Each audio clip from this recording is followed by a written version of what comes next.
Hi everyone, we are experiencing technical difficulties, but please bear with us.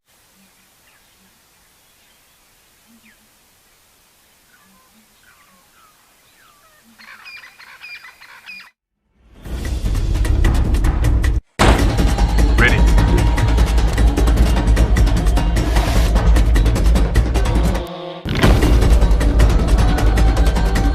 Standing by.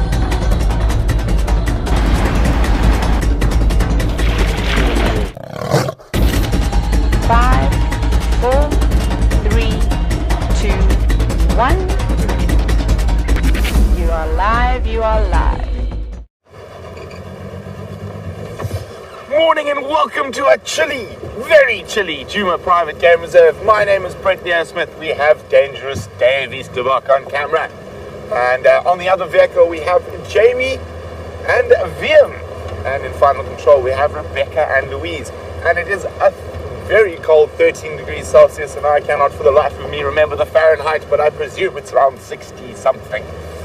But the lions are roaring, and 66, there we go. Jamie and I are both in search of these lions. I'm hoping to find that mating pair we had a very brief visual of yesterday. So it sounded like they were north of camp towards the Buffelshoek boundary, so fingers crossed that they're still in Juma. If no luck here, we're going to head towards the east. There were another mating pair near Cheetah Cutline, but in Torchwood. Maybe they've decided to come for a little visitation for the honeymoon on Juma. If not, we will be heading further east towards Cheetah Plains and seeing if we can follow up on those female leopard and cub tracks. But while the lions are roaring close to camp, it's definitely a case of a cat in the hand is worth about 20 in the bush, not 2. So we'll try to see if we can get a cat in the hand before we start scraping around for a leopard. So now we're on the northern boundary. Just making sure there are no tracks here. And you can see lovely light coming through up ahead of me. And there is literally not a cloud in the sky. And that's why it's so chilly this morning. And you can see bundled up. I'm even thinking that if it drops below 66, I might have to add an extra layer underneath my jacket. So far there's only 3. I might need to go to 4 layers. And it is a beautiful time of the morning. I'm just going to switch off for a second. And this time of the morning is quite fascinating to me. Because apart from occasionally hearing some of the big cats, there's almost no sound. It's so still. There's one crested francolin calling in the distance. And a hornbill starting to wake up. It is just beautiful though.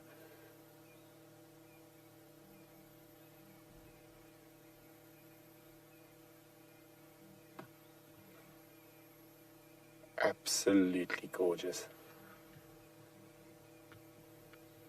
Now what we're hoping for is a male lion to break the silence. And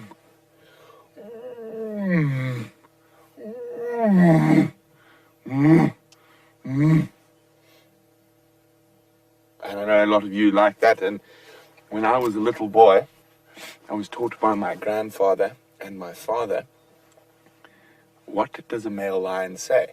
That's a really good way to teach a young child about what a lion roar means. So, what they say is a lion says, "Whose land is it? Whose land is it? Whose land is it? It's mine, it's mine, it's mine." So, of course, most lion roars are territorial to let all the other lions know that it is their land. But unfortunately, my lion roar did not prompt a response. Don't think I quite have the baritone. Should get James to do it with that deep voice of his. You can hear ground hornbills calling in the east. Do, do, do, do, do, do, do. Can we hear that, Dave? Just in the distance there.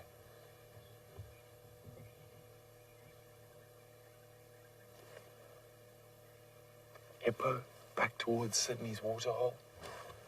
And now, it's amazing, in these few minutes, the amount of birds that have started calling has increased. I'm just going to keep quiet for a second and see how many birds you guys can hear. Tell me how many species of bird you can hear. And send that through to questions@wildearth.tv or use the hashtag SafariLive on Twitter.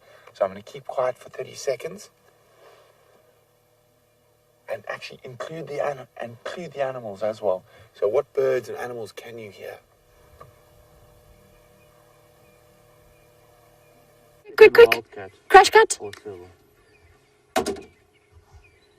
Look at what we found. I think we've either found a genet or an African wildcat. Also, good morning. Sorry for the surprise shock and all of that. But we just had to get you over here. Not often we see these mysterious little animals. I don't think its ears are big enough for a wildcat. I think we've got a genet here. Oh, this is incredible. What an awesome way to start the morning. Come on, little one. Time to come out. Just pace doesn't look right for a wildcat. For a genet though, does it? Dare we believe we have an African wildcat on camera? Not quite for Endangered Species Day, but almost. This is very, very exciting. Could not be less bothered by our presence.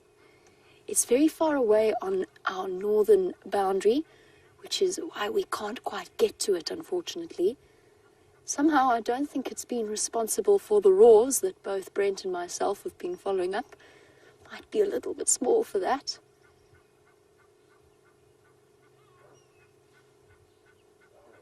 Oh.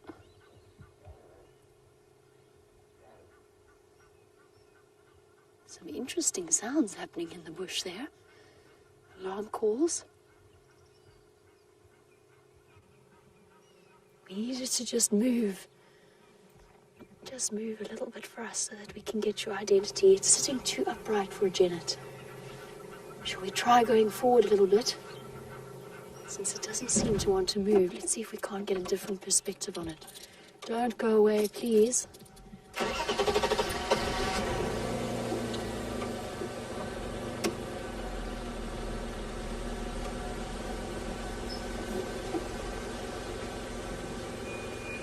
No, that's going to be our best view is back there. Right, you can see. You can see? The side of his head. Oh, awesome. Look at that. No, that doesn't look like a genet to me. That is not a genet. That is an African wildcat. How absolutely incredible. That's a first for me out here. I have yet to see one. Incredibly shy and retiring. You hardly ever get a chance to see them, so I hope you're all incredibly excited. This is absolutely awesome. Hello. There you go. You can really see the feline face. The ancestors to our domestic cats. I'm just going to lift my arm up a little bit to try and change the angle of this light slightly. There we go. The ancestors of our... Oh. They're the lions across the boundary. But never mind, we've got something so exciting. A critically endangered animal. Just ever so slightly distinct from our domestic cats. Slight red tinge behind the ears. Slightly longer, more extended limbs. But basically, very, very similar looking. There you can actually almost see the red tinge behind the ears. Oh, I hope you're all across the globe as excited as I am and you're watching this live. Hey, VM, is this your first African wildcat? In the wild. In the wild. Oh, wow, this is actually VM's first wild African wildcat in the wild. I think I've seen one in the Kalahari. Seen one in the Kalahari, But that okay. doesn't count because it's millions. Okay. Yes, there's quite a few in the desert. Oh, this is awesome. Now, where I used to work, we'd see them all the time, but they were rescued wildcats, if that makes sense. So they were almost semi-domesticated. They lived wild, but they used to come and wander into our house every now and again. And most at risk due to crossbreeding with domestic feral cats. Oh, don't disappear. Don't duck down there. Oh, my word. My arm's about to fall off. I should not have done that superhero workout yesterday that James introduced me to. My shoulder's just not working. Let's go, since it has ducked its head down, I think let's try go back to where we were. Hey, Liam, it's not a leopard, but it's something almost as exciting. Let's go back a little bit. Come on, Jigger, you can do it, you can do it, you can do it. Here's a good Jigger. Yay!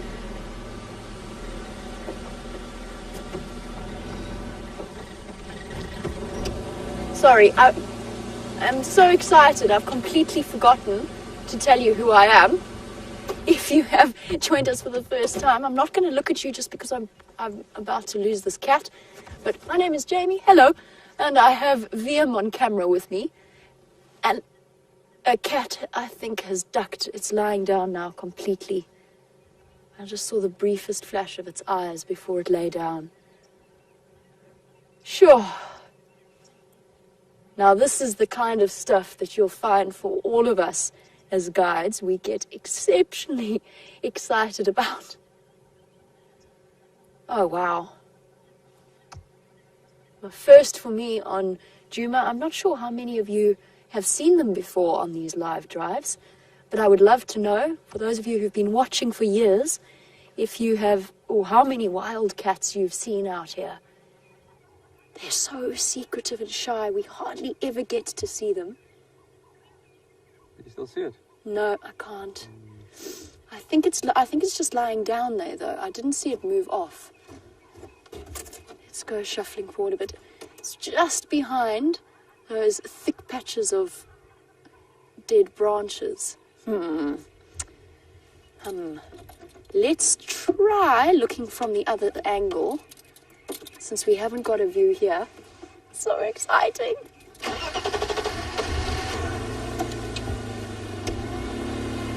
Alright, so for those of you who've been watching for ages, if you could let me know if you've ever, oh, there it is.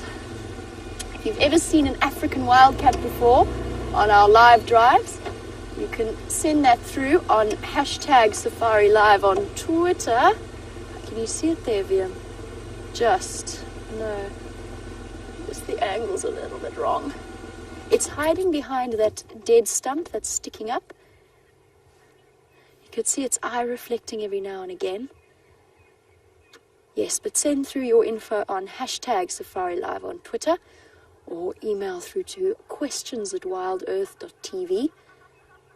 We would really appreciate hearing from you. And of course, if you are joining us for the first time, it's not limited to just our regular viewers. If you're new and you want to ask questions about our stunning sighting of an African wildcat, so excited, you can send through that on hashtag Safari Live on Twitter or questions@wildearth.tv. I'm going to send you across to Brent with a much, much bigger cousin, and I'm going to see if I can't get you another view of this animal.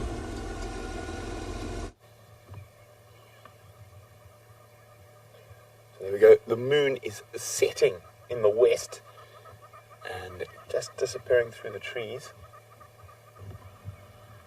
And as Jamie has had the first sighting ever of an African wildcat, we've got a cat we see a little bit more often. It looks like the Nkuma Pride. We've got 2 lionesses here at the moment. This one seems like she spotted something. Is it another lion? Or is it something to eat?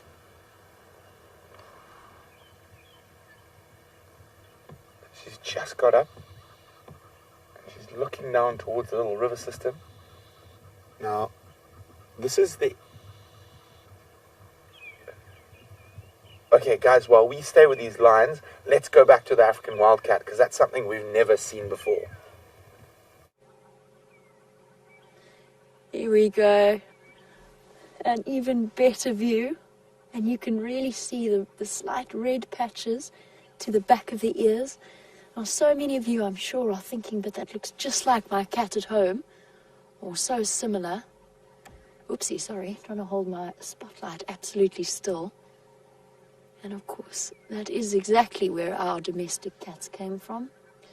The great cats that the Egyptians used to worship. You have one right in front of you. And as with all cats, just accepting that level of worship as its due and attention. Hello, gorgeous. What a lovely surprise you have been. A first for myself on these live drives, a first for VM and a first for most of you. And you see, you just never know where that morning's going to take you. We were looking for lions. We were actually racing Brent to find the lions. We found something incredibly exciting.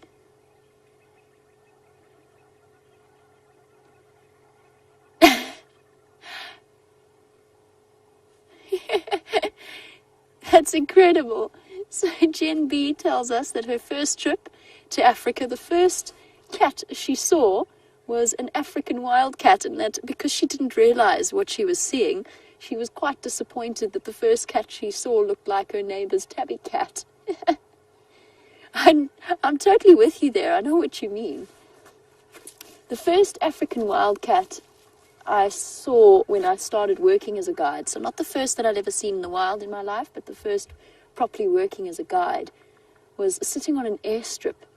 And we couldn't believe how incredibly habituated this thing was, to the point that the guide that I was with and myself, we both got out of the car and we were lying on our stomach 5 meters away from it taking pictures, thinking this is absolutely incredible. It was only afterwards, of course, that we learned that it was a rehabilitated wildcat that was incredibly used to humans and that we could probably have touched if we wanted to, but of course contact kept to an absolute minimum with wild animals being rehabilitated. And there are huge programs out there to try and, first of all, spay or neuter the cats of the in the areas surrounding game reserves such as this one.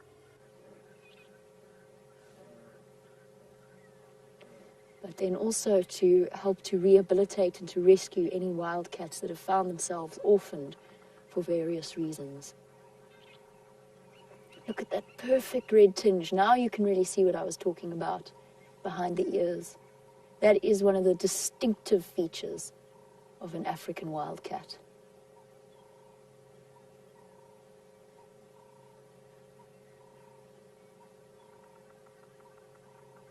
And Vancy in California tells me that she's never seen one in the 6 years that she's been watching the show. This is her first African wildcat. Sorry, Vancy, my arm has gone completely dead. Pins and needles. That's okay, it's worth it. I'm so thrilled that we could share this experience with all of you.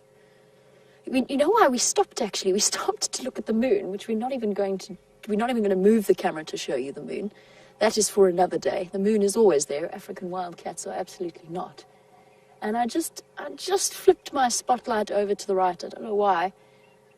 And there it was. No idea if it's a male or a female, of course. Not very much in the way of sexual dimorphism. As with most non-monogamous animals like lions, leopards, there's a considerable size difference between the males and the females. But beyond that, no easy way to tell the difference.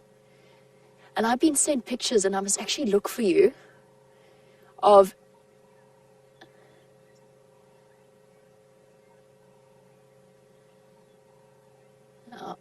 I've also must find you a picture of that I have of an African wildcat acting as a surrogate mom to a serval where I used to work, to a serval kitten. Incredible pictures. I'll find them for you and I'll show you. I'll get Emma to send them through. Now, Gail in Calgary, you've also been watching for several years, and you're saying this is a first for you, and you wanted to know why they are so endangered. They're actually probably more common than we realize. They're incredibly secretive, and of course, being so small, they aren't often seen, especially in summer. That's why we're so lucky to be going into winter now. I mean, I say that like it wasn't going to happen anyway, but there's very little vegetation to hide it. They're small, they're secretive, but the biggest threat to them, as I mentioned earlier, is crossbreeding with feral cats. We're very fortunate here in that we are in an enormous wildlife area, enormous conservation area, as Gail, you would know, with 4 million hectares. But every reserve, unfortunately, has to have a boundary, and next to every boundary will be human habitation, and with that, feral cats. And it's not quite so bad up here in the northern Sabi sands where we are, but if you go further south to places like Hazy View, I don't know if any of you have ever stayed around Hazy View, all those surrounding areas, very close to the southern boundary of the Kruger Park. And you will have had feral cats wandering around all the time. So that is the biggest threat, because they are so close as a species that they can breed. And what that does essentially, obviously, is it just dilutes the African wildcat genetics and slowly starts just converting them to your average domestic or feral cat, which is the last thing that we want. Which is why there's such big projects to neuter cats in the areas, not just obviously for their own good as well, so that we aren't overrun by stray cats, but most importantly so we can protect our wildlife. I think it needs a scratch behind the ear. I think so too. VM has said it. He thinks that it leaves a scratch behind the ear. I wonder how it would react. I think we'd see the flash of the tail disappearing in. But I mean, it's so true, because it looks so similar to our cats. Both VM and myself both have pet cats back home, or outside of this reserve. Obviously, it's deeply forbidden to have a pet cat inside of a reserve. And Rachel, yes, they are indeed nocturnal. But, that being said, they're kind of nocturnal in the same way that leopards are nocturnal. Guys, I need to call this in on the Game Drive channel. Just bear with me 1 second. Okay, Brent's got it.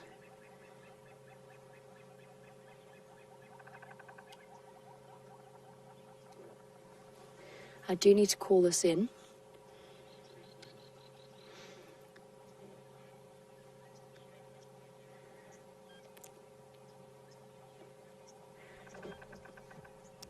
Lex for Jamie.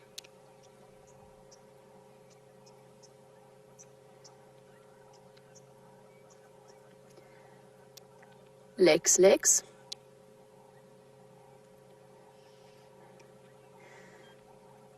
Sorry, just to let you know, I've got an African wildcat relatively flat here on Buffels Hook cut line. I don't know if you want to take a chance. We're very close to Sydney's Dam, just to the east of it.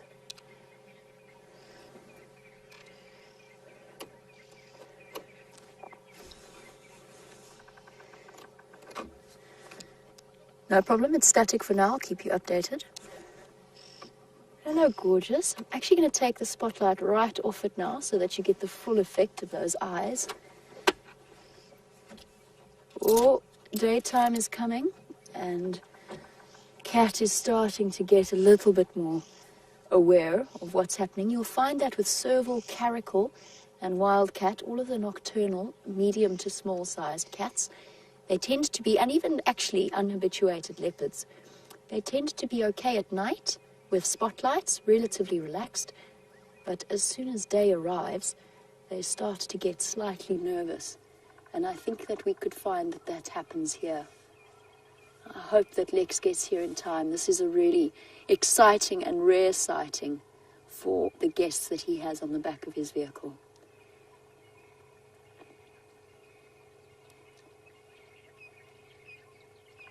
Absolutely incredible. Oh, I'm so glad we've got this camera, VM.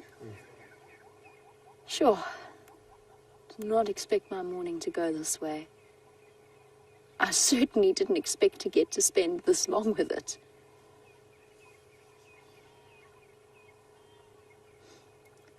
Slightly. Oh, sorry, Rachel. Being a bit distracted here. Just too much adrenaline floating through my system, actually. I was explaining about them being nocturnal. Yes, so nocturnal in the same way leopards are. In other words, you could see them moving about at any time of the day. And it's also area dependent and lion and leopard density dependent. So a reserve that I used to work at up near All Days, if you ever want to Google, my advice to you is you can Google All Days, literally all days, but don't go there. I would strongly suggest, unless you're stopping for petrol on your way to Botswana, avoid that little, what we call dorp, little dorpy, little town. But in that area we used to see them all the time, but there were no wild lions or even that many wild leopards left in that area. They were just slowly starting to be rehabilitated back in and reintroduced due to conflict mainly with farmers. But you will see them moving about if they're comfortable during the day and at night. Now, I was talking about spotlighting and medium to small cats and even unhabituated leopards, confident at night with a spotlight on them because they know that that is their realm, that is where they have the advantage with their incredible eyesight. But during the day, they start to get a bit more skittish, and I'm just really hoping that this cat is feeling a bit too cold to go dashing off. And I certainly know I am.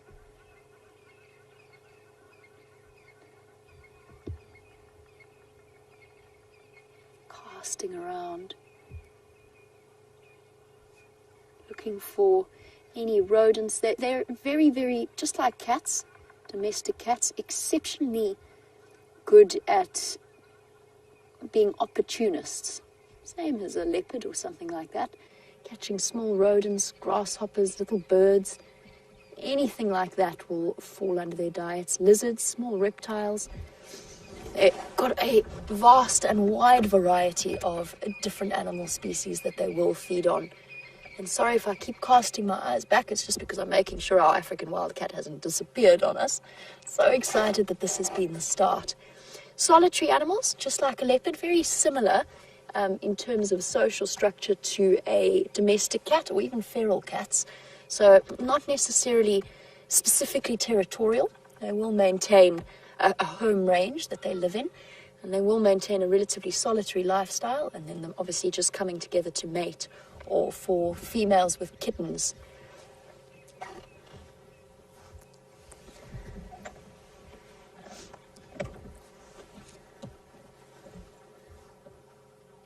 Still there, still hunched over, watching us with those very typical eyes. All of you with pet cats at home are so familiar with this posture and with this expression.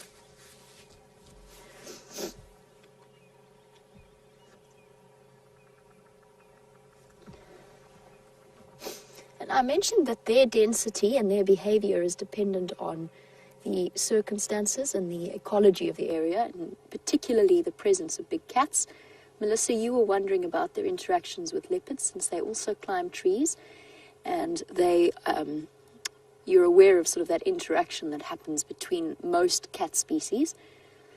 I've seen pictures of a leopard with a dead wild cat. They will kill them, just as they will actively hunt and kill servals or caracal if they can. That being said, that is an opportunity-driven thing, so it would really only be if a leopard came stumbling past, it might decide to stalk and catch this wildcat. Wildcats are exceptionally fast, and being smaller than a leopard automatically makes them a bit more agile. They can duck and dive, and chances are an African wildcat, if pursued by a leopard, would not seek refuge at the top of a tree. Unless maybe it might think about going to the outermost branches, but that's unlikely. Chances are what it would do is it would actually just run into the thickest clump of vegetation it could squeeze itself into, or just keep running until the leopard decided to give up. So remember that interaction we had with Tsakani? We didn't quite get it on camera, Tsakani being a young female leopard, but she disrupted a civet. She actually, I think, went to go and scent mark on a bush, and it was where the civet was sleeping for the day. And the civet shot off as quickly as possible. It was a very deep growl, and then off it went. And she kind of thought about following it, but actually couldn't be bothered. All right, guys, I'm going to send you back across to Brent, whose lions are going to be mating. I'm going to help Lex get here, and we'll be back shortly.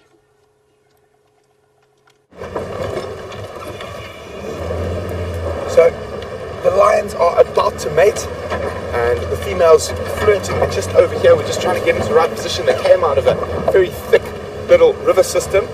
Here we go, right in front of us. You can see the male following the female. She came and initiated a bit of a flirting, and of course Mr. Birmingham is definitely not going to say no.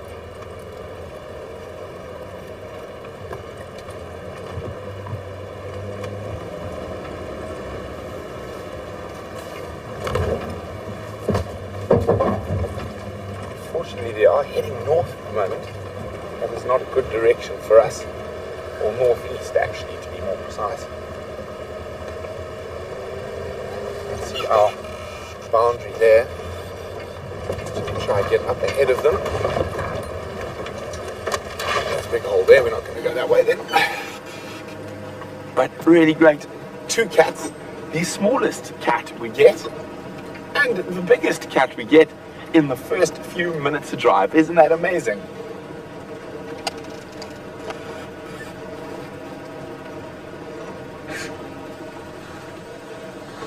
Look at this. So he's going to shadow her constantly. I'm just trying to find a spot. Please don't go across the road. Of course, they're not going to listen to me.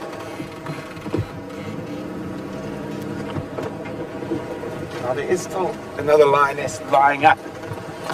Well, she was lying up further down the road, away from the mating pair. Oh, here we go. Get ready, Dan.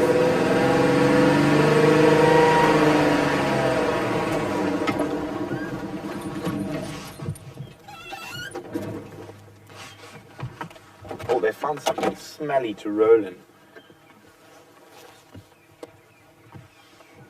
Could be hippo dung, could be elephant dung. There's the flirting.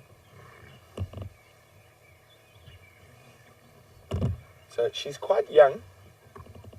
We only saw them mate once through the thicket yesterday. Oh, that's a good male lion. Bring her back this way.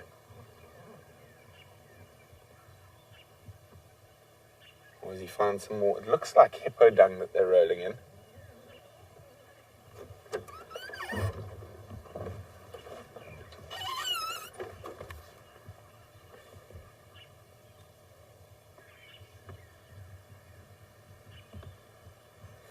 Look at that.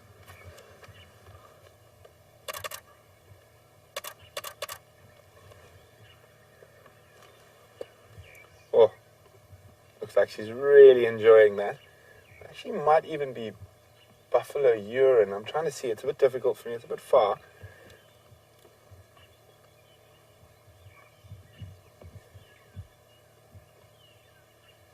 Oh, this is sort of scratching the sand onto herself. And he's found some hippo dung. I can see that.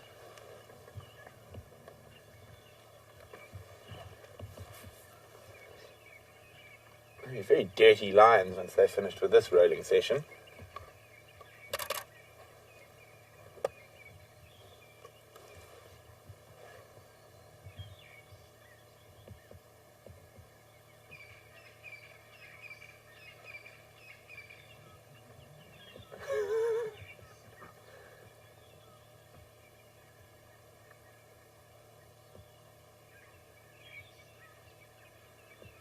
Look at how she's scooping the sand there. Really, look at how dirty she is.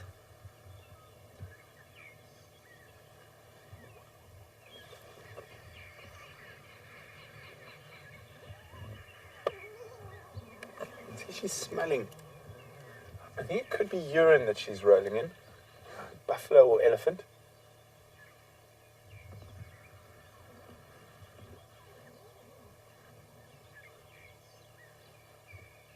Really trying to get the most out of that scent.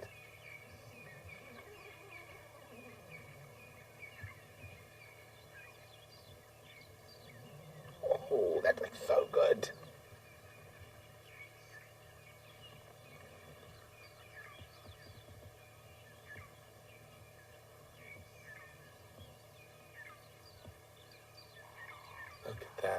Aren't they just exquisite animals? Even when they've got a bit of dirt on them. So this is the same pair we saw on yesterday's sunrise safari that disappeared into an impenetrable river system.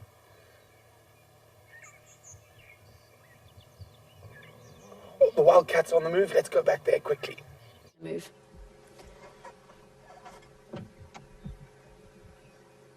Okay, there's a very good chance that this African wildcat is about to run. We've got a nice moment to just enjoy it very briefly before it disappears off. I'm just going to keep watching it very carefully. Now when Lex does come in, I'm going to have to move so that he can give him a view of where the cat is. Bear with me one sec, I'm just going to chat to him quickly.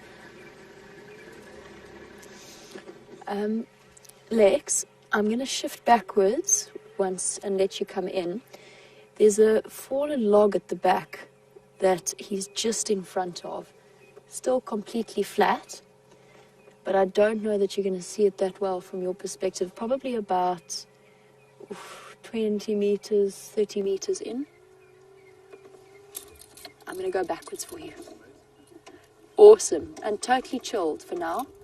I'm hoping it's not going to move when I move.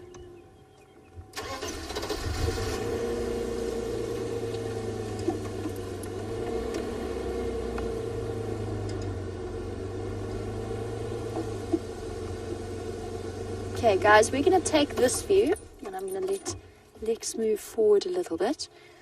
We can still see it perfectly.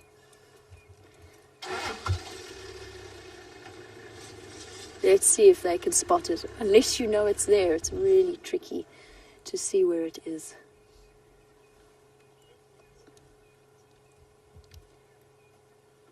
Really, really such an exciting sighting that we just had to share. You got it yet? Have you got it?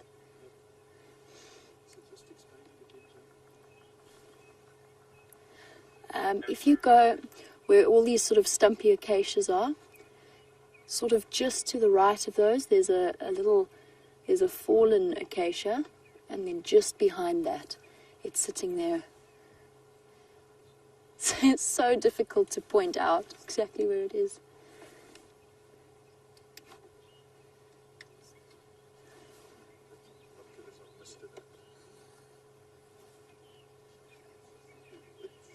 Now, Lucy in South Bend, Indiana.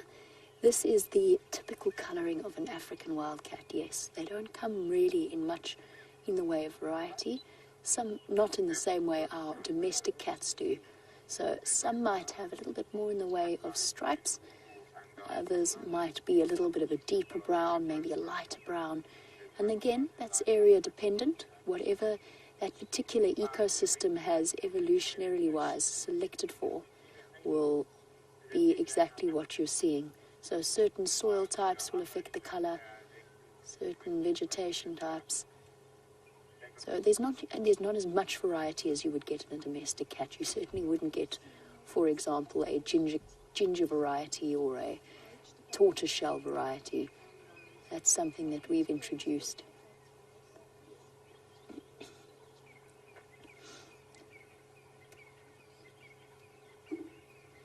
And Tammy Peterson, you were wondering about whether or not they meow like a house cat.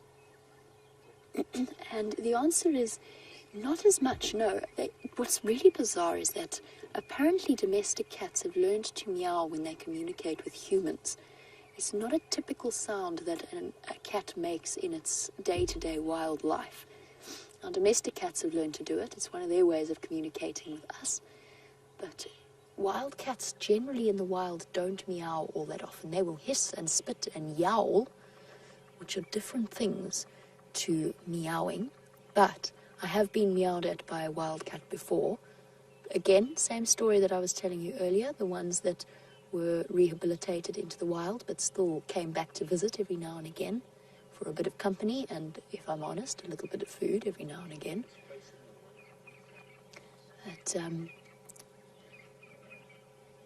I've been meowed at, yes, once. but generally that's not a sound that we associate with wild cats. All the other cat sounds, absolutely, and their body language. For those of you who have domestic cats, body language of your domestic cat at home is incredibly, pretty much spot on with the signs that an African wildcat will give you. So from the ears to the thrashing tail, hissing, spitting, puffing themselves up, or in this particular case, what we're seeing here, relaxed but alert and aware of what's happening. Isn't this incredible that we've got such a relaxed sighting?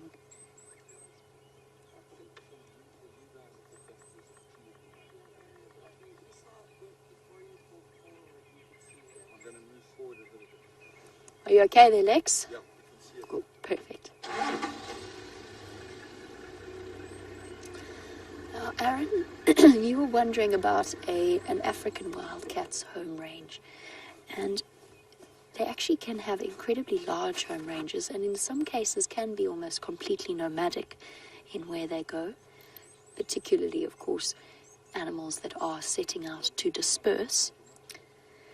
But most of them will have home ranges that they move about in, and then dominant males will have almost territories, but territories that are not necessarily exclusive of other males. Does that make sense?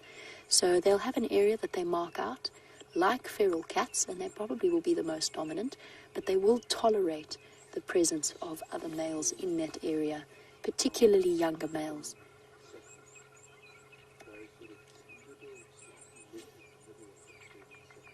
Oh, this is so incredible. I can't believe we're still sitting with this cat.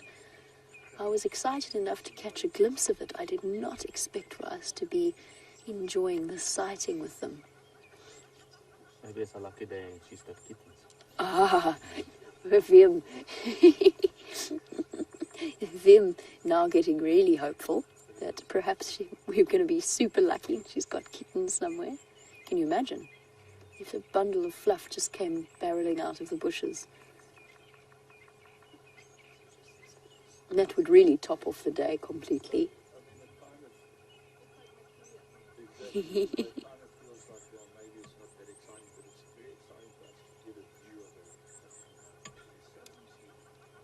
This is so cool.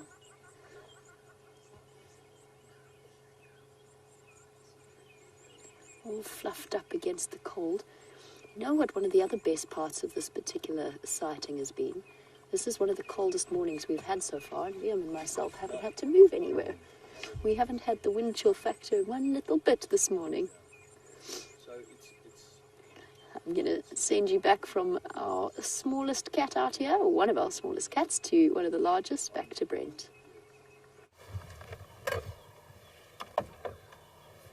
So the male lion is doing us the favours this morning, and he's pulled the young Nkahuma lioness back across onto Juma, and she's found herself a perch atop a large termite down. She's literally looking down at us, or she's actually looking back to where the other female was. So this is the youngest of the Nkahuma lionesses. Look at that. I hope you guys are getting the most spectacular screenshots. I'm going to snap a picture. If you do get a great screenshot, share them with us on the Safari Live Facebook page or on Twitter with the hashtag Safari Live. Look at that. Isn't that just gorgeous? She is turning into a beautiful adult lion, and it's hard to believe when I arrived how much she's grown since then. Of course, she did have a sister who unfortunately didn't make it. We're speculating, because we didn't see it happen, that it was probably killed by one of the Birmingham boys when she was too young to mate. So she's managed to survive this incredibly difficult time of a coalition takeover. Oh, she's going to jump on him. Oh no. But she's been flirting without mating. We only saw them mate once very briefly yesterday. But see that tail flick? She's definitely flirting. Hopefully they're not looking for a little bit of privacy behind the termite mound. Let's go have a look.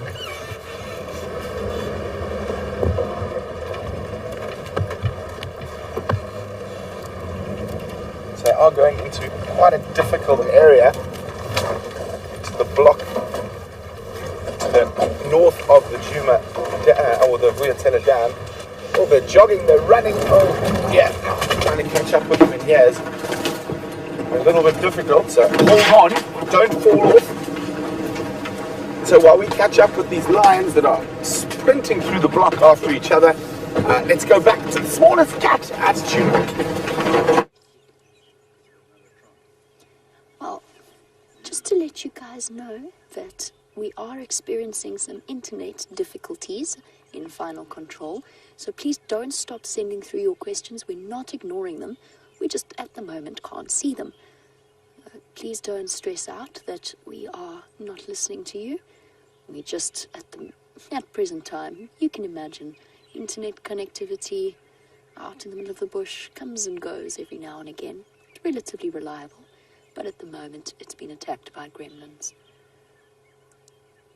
But at least we've still got you out on a live safari, watching an African wildcat. I can't believe this. I can't believe we're still here. This is bizarre. And I thought it was going to be a horrible morning because I've already lost one glove. And I thought that was going to set the tone for the day. Luckily not. Apparently having one glove is good luck.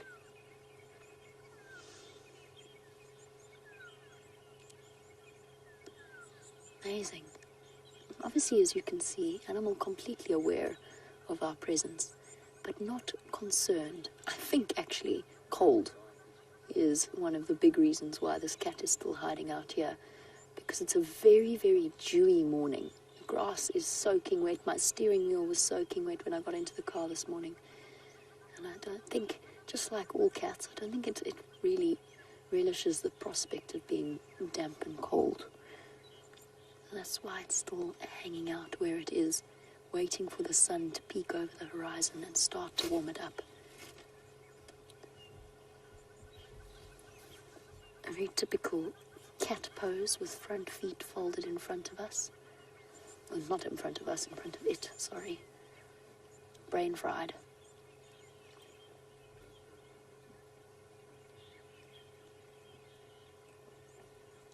Imagine if we're lucky enough when the sun does come up to see it stretch out. Oh, look. It's just in the right spot. It's starting to catch the first rays of the sun. They're coming. Oh, it's seen something. Typical hunting pose.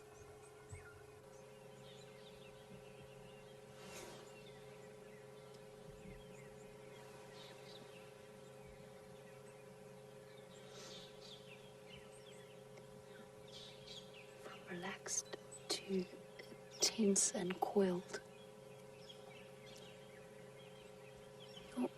No. Quickly double checking what's happening behind it. And whatever the noise was, it's decided that it's not that interested.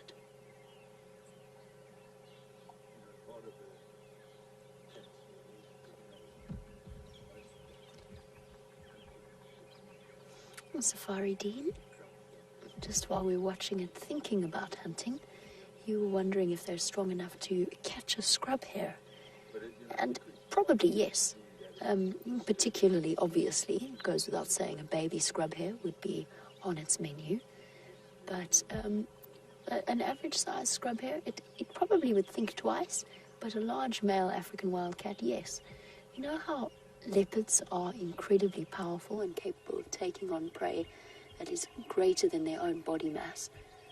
Well, an African wildcat would be quite prepared to take on a scrub hare. That would be a healthy meal for a cat like this. Generally, though, limited to the smaller types of prey, smaller birds, rodents, elephant shrews, anything along those lines. Oh, nose twitching.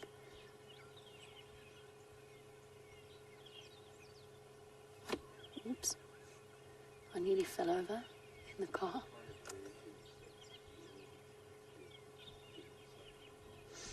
Lex explaining it perfectly to his guests that as guides, a sighting like this will absolutely make our week. It's so exciting to see something this rare, Lex says he hasn't seen one of these in years out here. And we've had the most extraordinary sighting with it.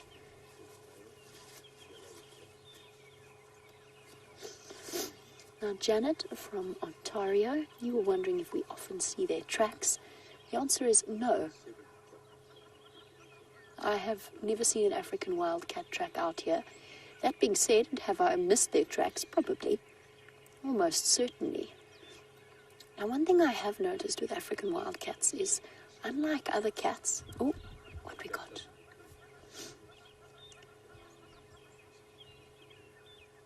Something. Yeah, oh, stalk mode.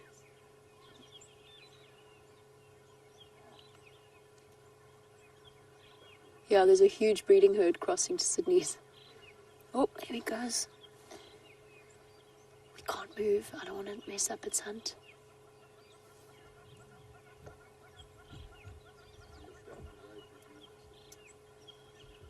Stalked off in typical cat mode. Let's just hold on for 1 second. Obviously, I don't want to startle it. Just let me check with Lex if he can still see it. Is it still stalking, Lex?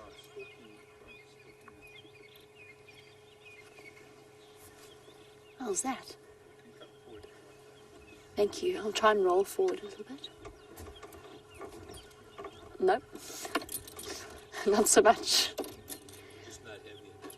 Unfortunately not.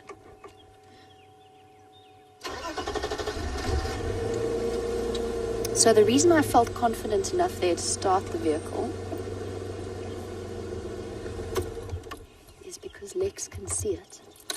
So he can let me know whether or not it's appropriate to move or if it's going to affect the hunt in any way.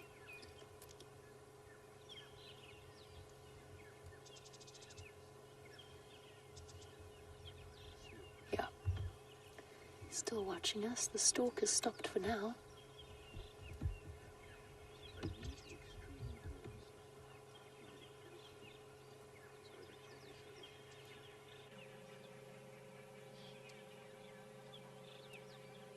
Absolutely awesome.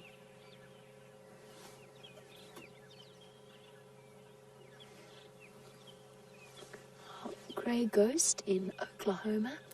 You're wondering about how close to extinction an African wildcat is. The answer is not yet. We're not yet at the point of exceptionally vulnerable or close to extinction. We are sort of around, if I remember the ICUN red status for an African wildcat, I just need to think. I think it's listed as vulnerable rather than critically endangered. So you're looking at the, sort of around that side kind of area. Again, area dependent. We're probably fortunate enough that there's quite a few of them in this area.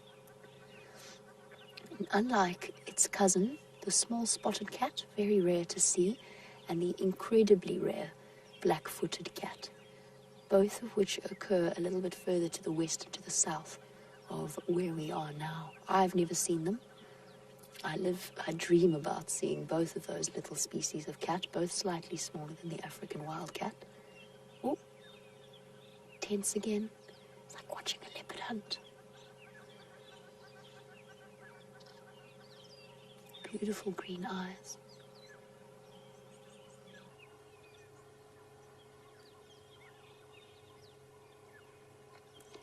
I cannot stress enough for new viewers how rare this sighting is. Oh, look at that.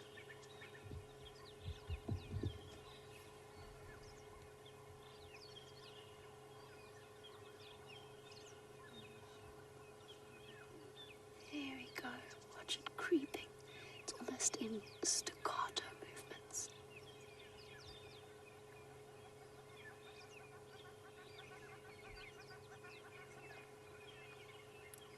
Just the tips of the ears visible, creeping forward, and almost enhanced. You get an idea of just how incredible that camouflage is. I wonder what it's seen.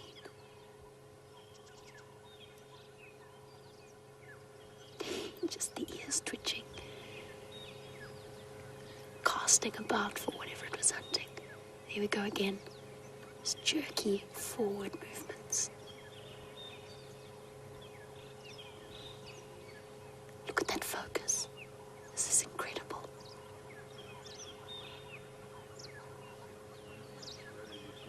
This is so amazing. An incredible camera work from VM.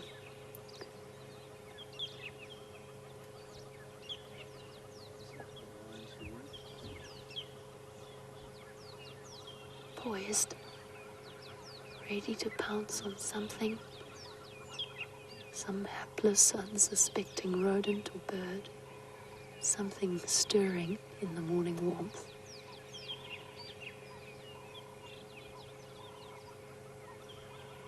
And just the slowest of movements.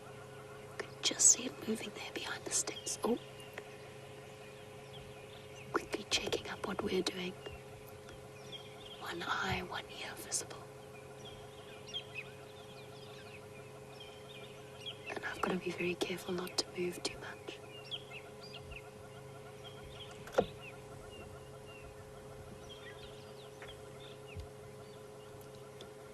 I don't know what it's hunting.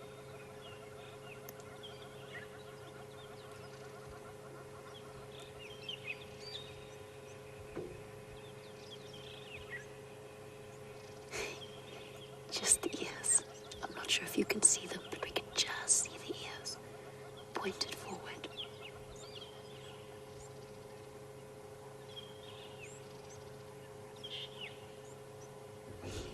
Now looking back at us.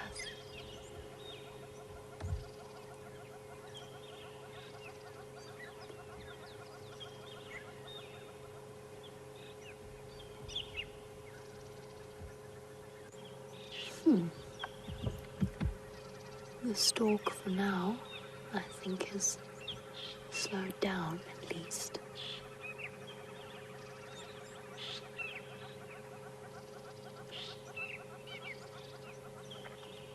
Looking at the direction of that one ear that we can see, I think it's looking back at us.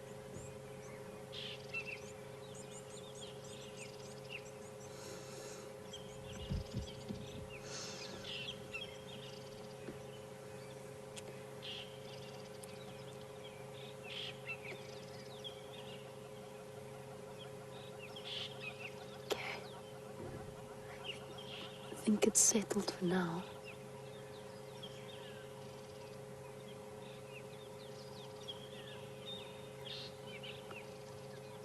I'm going to try and work out exactly what's happening.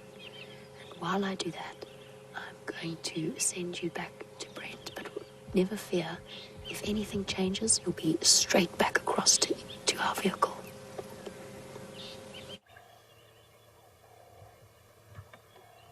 We're still with the lions. Unfortunately, they are going directly into that impenetrable river system that we lost them in yesterday. So he lay down, he's coming up behind her, but he's definitely not going to let her out of his sight. Here he is, following her. Hopefully they decide to drop into a section of the drainage line that is accessible to us, but at the moment where they are is not. So they mated once, but way ahead of us in the thickets. But I think it's quite early in the sort of 4 or 5 day mating cycle. So she's still playing hard to get. So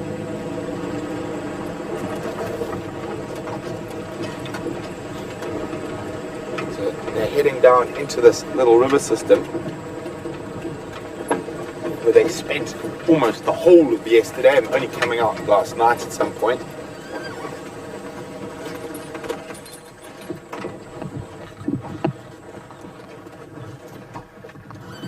There they go. Ephraim, they're now Gari Katlan, Professor Katlan. So just letting Ephraim know where they were. Okay. They're going to go inside. We might lose signal down here. Fingers crossed. Sorry, 1 second. They mated once. but they're about to head into that same drainage system again, but fortunately on the fire break this time.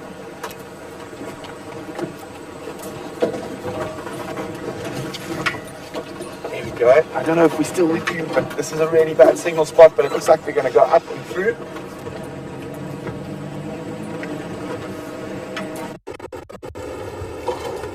And yay, signal's still strong. Great, I'm so happy. Look how she's jogging. Every time he gets close and sort of half attempts to become amorous, she scuffles off and flicks her tail at him. Let's see what they do. You can see he's showing quite a lot of intent, and she's showing quite a lot of feminine wiles.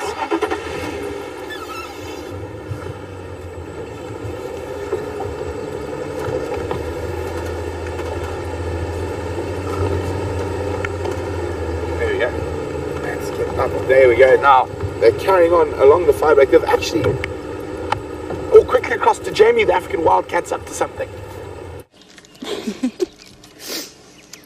We are still with our African wildcat. The stalk has been called off for now, and it's just moved forward into the slowly approaching patch of sunlight. If we're really lucky, we might even get to see it sunbathing. A pose that many of you might be exceptionally familiar with if you have cats at home. There is an enormous breeding herd of buffalo that's just walked across to Sydney's Dam, but I'm afraid to say that it would take a great deal to drag us away from an African wildcat sighting right now. It would probably take a pangolin to remove me. That's my limit. That's about as far as I'm willing to go. It gives you an idea of just how exciting something like this truly is. I said that I can't emphasize this enough for new viewers, because most of you will, or there's a chance that if you are new to the show, you might be thinking, well, we're just sitting looking at what looks like a cat. And it's not. It's one of the rarest sightings we could have had out here.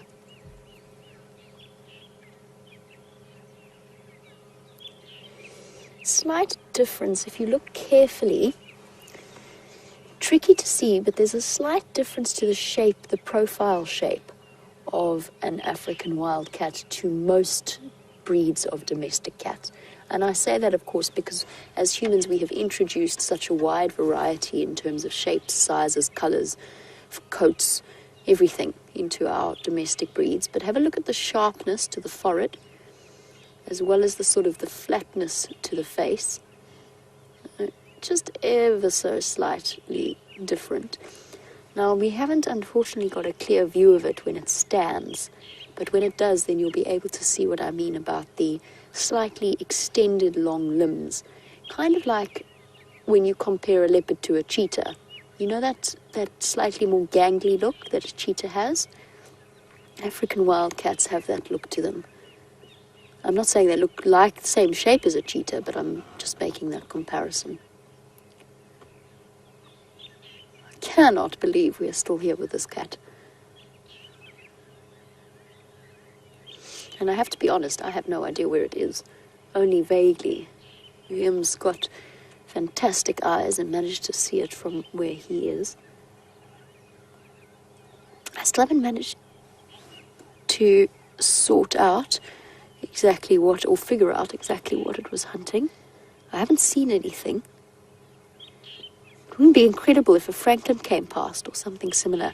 And of course, it's breeding season for spurfowls, Natal spurfowls, and crested Franklins. So there are lots of little babies about. I saw 2 sets yesterday. And an unsuspecting baby Franklin would very definitely be on the menu. Now, they're also capable, as I said, they were opportunistic.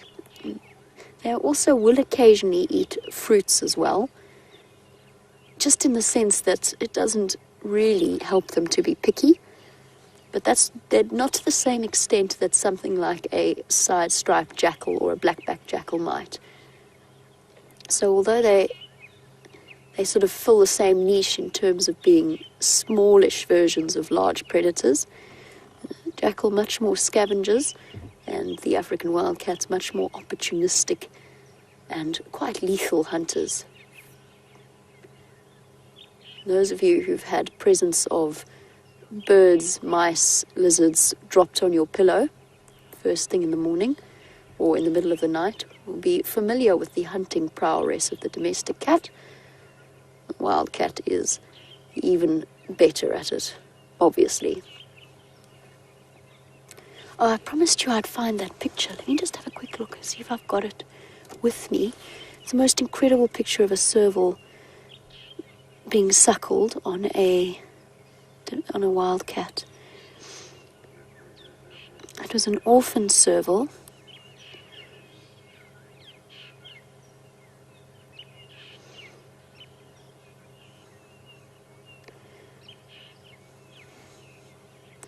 That's a really good question from Virginia and Kentucky. We spoke about the risk of leopards. She was wondering if an African wildcat would be at risk of an attack from a bird of prey. The answer is yes. Potentially it would have to be a big bird of prey. They are slightly more stocky than your average domestic cat. So yes, but something like a martial eagle. I wouldn't be able to tell you what the statistics are in terms of wildcats killed by martial eagles. I would guess at saying that it's an exceptionally rare thing. Unlike something of a similar size maybe, or even unlike a mongoose, an African wildcat has an incredible agility and would probably be quite capable of dodging a cat or an attack by an eagle of some kind. Sorry, let me try and get all of my words in the right place next time I say a sentence. It's just the excitement. The excitement is overwhelmed.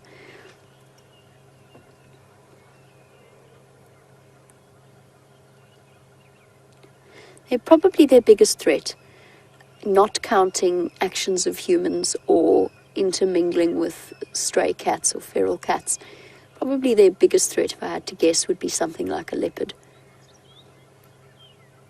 Maybe a snake, unlikely, definitely not to eat. But maybe if they picked the wrong snake to tangle with. But no, mainly, and maybe even injury from fighting with other wild cats. You know how domestic and feral cats very often come into conflict with each other, particularly over a female and estrus.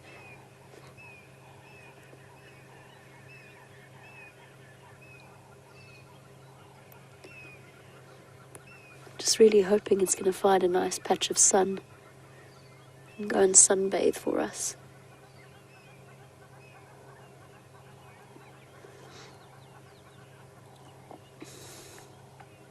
Now, Robin, you are wondering whether or not an African wildcat will hoist its kill into a tree in the same way a leopard might. The answer is generally no.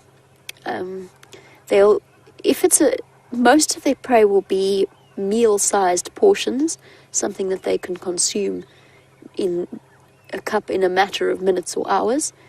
They don't really want to risk drawing attention to themselves.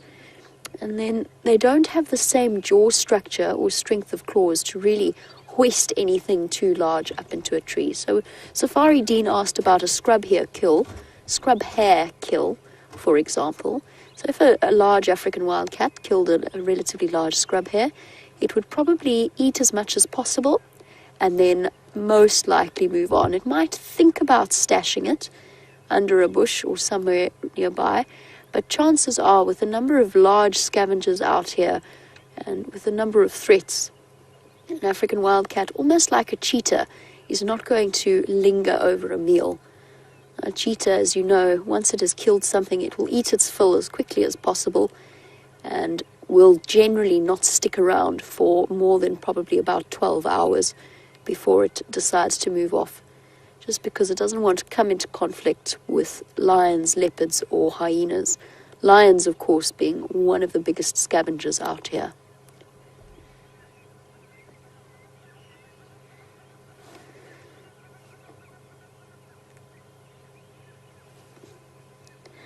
And good morning to Georgianne from Illinois. I hope you're enjoying this African wildcat sighting as much as I am. You were wondering if they will climb trees to avoid predators. Yes, depending on the predators. We discussed earlier about the subject of leopards, and I suggested that I thought that if confronted with a leopard, an African wildcat would, rather than fleeing to a tree, would try and escape in some really thick vegetation, too thick even for a leopard or a cat of a leopard size to crawl through. And I think that just because I don't think it would risk going up onto even the thinnest branches of a tree and risk having the leopard follow. But if lions did appear, there is a chance that it would climb up a tree, or wild dogs, for example, again, and particularly wild dogs, I think. I think if wild dogs came sprinting through here now, I'd just stop for the moment, just in case that happened magically. But I think I've used up that one opportunity once. I think that this wildcat would probably, because of the number of the wild dogs and because they can't climb trees, yes, I think it would dash up into a tree. But I think its usual instinctive response would be to stay close to ground level. Just by the way, on the subject of wild dogs, we've reached their denning season. And what that means is that unless we encounter a dispersal pack, chances are we're not going to be seeing the Investick or the Sands pack for a little while. You never know. They might come through, but for the most part, they're going to stay close to their den site and their new pups. Watch this space.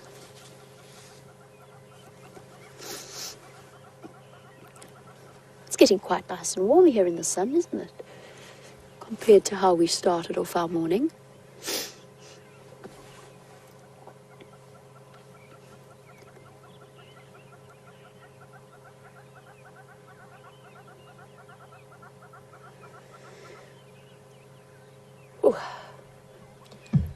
Nigel, in the UK, you were wondering about how long ago in history they split from the domestic cats. Nigel, my ability to give you exact dates is relatively limited. It was, as far as I know, some of the earliest domestication of cats was around the time of the Egyptians, and I think it was sort of during the time of, what was that dynasty? Oh, goodness. My memory is failing me. I'm so frustrated because I went to an exhibition of Tutankhamun's tomb recently. There's a specific dynasty where they started to worship cats and they started to actually domesticate them. And they realized that you could utilize them as very useful protectors of their grain. So you know how the Egyptians were very, very good at making the most of the time of farming, when farming was the good seasons for farming, versus times of hardship, and they had silos and places to store their grain. And they realized at that point that the cats would be a very, very useful way of helping to keep and deter rodents. But to give you an exact date, it's a little bit tricky, and it probably wasn't just the Egyptians that did it, although it's just because they've kept such good records that we are aware of that kind of thing. I know that the ancient Romans also would have had domestic cats. So there you go, there's the fuzziest answer I could possibly have given you. Sorry, Nigel. Well, actually, let's do this. So for those of you who are around and have Google at your fingertips, which I do not, perhaps you could let me know exactly what year, not exactly what year because we'll never know exactly which year, but around what time period were domestic cats, or were wild cats slowly domesticated and turned into the pets that we know today. I also know that something stirring in my memory about China as well. But I don't think it's the African wildcat strain. Obviously not, because the African wildcats are in Africa. But I think that there's the possibility that in China, they also started domesticating cats around a similar time period. Please correct me if I'm wrong. I'm open to it. History has never been my strongest suit. If you know more about the domestication of cats, I'd be thrilled to hear it.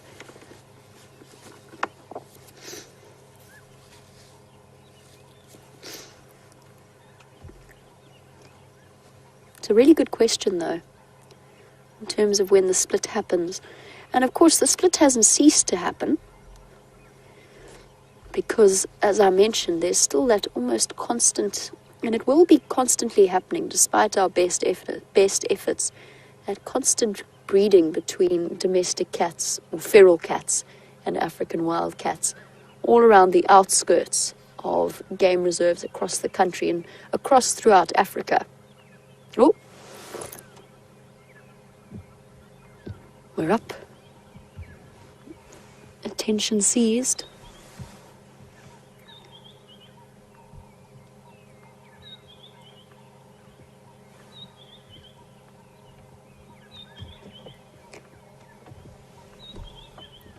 Incredible. You'll never look at your domestic cats the same again when they go hunting. You'll always be able to picture this instinctive body posture of their African wild ancestor. This is how deeply rooted a domestic cat's instincts really are. Just look at this.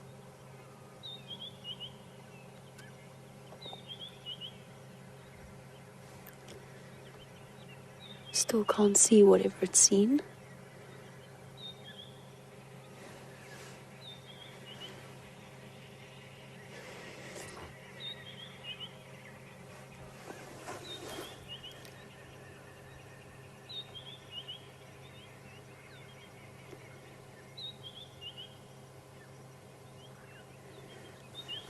Moments like this almost seem frozen in time.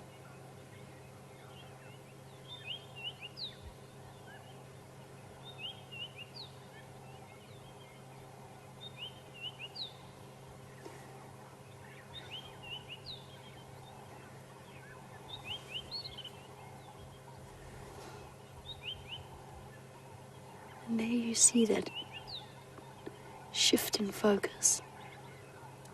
Fierce eyes. Everything about this little animal is born to be a predator.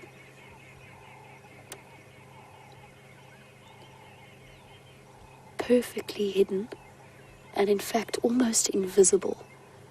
If we didn't have this camera and we weren't zoomed in to the extent that we were, I would never ever in a million years have known there was an African wildcat there. And Dave, Toronto, you were wondering if an African wildcat dens in the same way other cats do, like leopards and lions. The answer is yes. Although they will probably be slightly less geared towards the more risky drainage line areas, since that's where leopards and lions like to be. And even just a nice thick clump of bushes will suit a wildcat for a den site. I wish I knew what it had seen.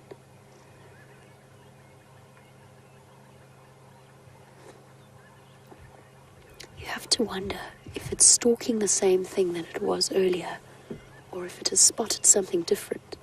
Because if it's stalking the same thing it saw earlier, we've got the most incredible display of patience here.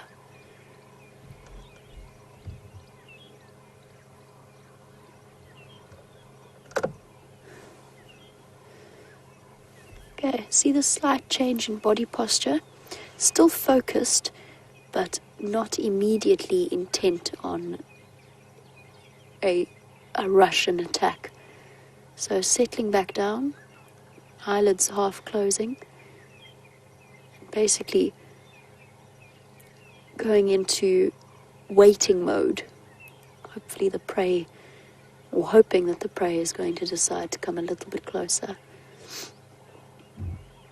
Amazing how fast they can go from catnapping or half dozing to intent and alert and ready to pounce.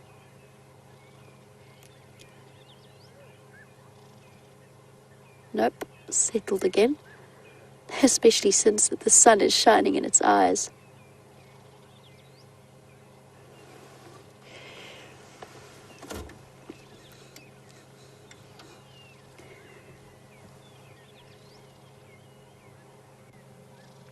And very good morning to Robin again.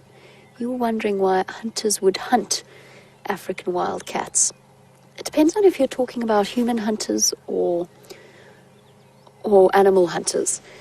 So a predatory cat, especially something like a leopard, that has a very, very strong prey drive, particularly for small animals like this, will kill them as a means of reducing competition.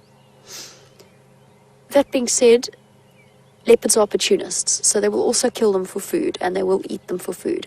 It's not just a competition thing, it's also that hunting instinct triggered, something that's roughly the size of a prey species that they would usually target, so they will catch them and eat them that way. Lions a bit too slow, unless the African wildcat is really bumbling and not paying attention. But again, same deal, prey drive. Human hunters, they generally no. Even in areas where hunting does occur, we are, of course, in a completely protected area out here where there is absolutely no hunting allowed at all. All right, change of subject. I'm going to send you back across to Brent to see what's happening there. We'll be back shortly. Robin, I'll finish your question then. Lions on the Buffalo's Hook down wall, a hippo in front, and the hippo, of course, is quite upset. Look at that. Isn't that just gorgeous?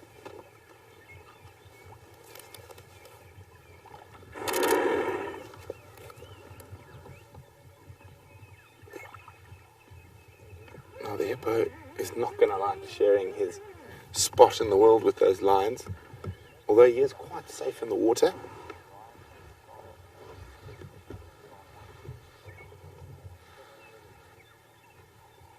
Isn't that just gorgeous? You can see Mr. Hippo is not happy with life. Now, it's unlikely that they're going to bother him much. I think they're far more interested in each other at the moment.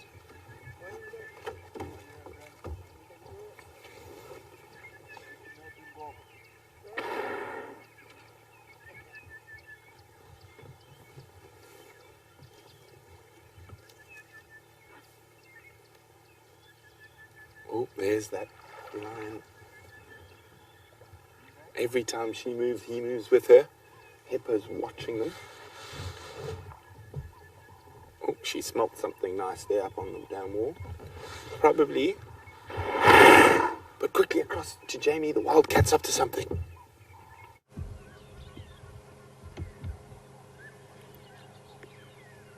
Back to stalk mode. Again. Very, very slow, very patient process. But when the final attack does come, it will be lightning fast.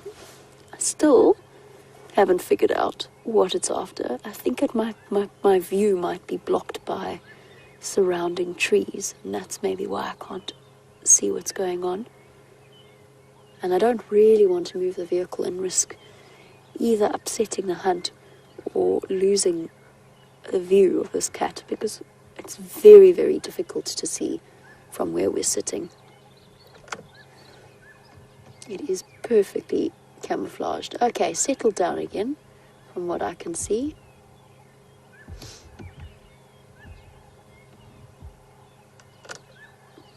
Yep, it doesn't look like stalk mode anymore.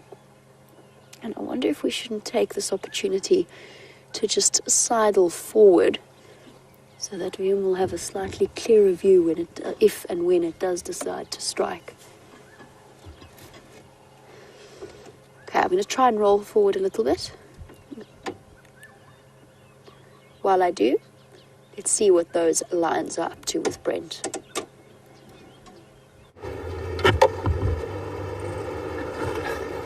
Well, we had a very interesting little moment while you were gone there. The lions obviously affected the hippo, and he decided he wanted to leave the water where we were. So we had to tell him to behave himself. It was a little bit hairy, but thankfully nothing too bad. So the lions have moved across. We're going to go around. I think our adrenaline's quite high at the moment after that.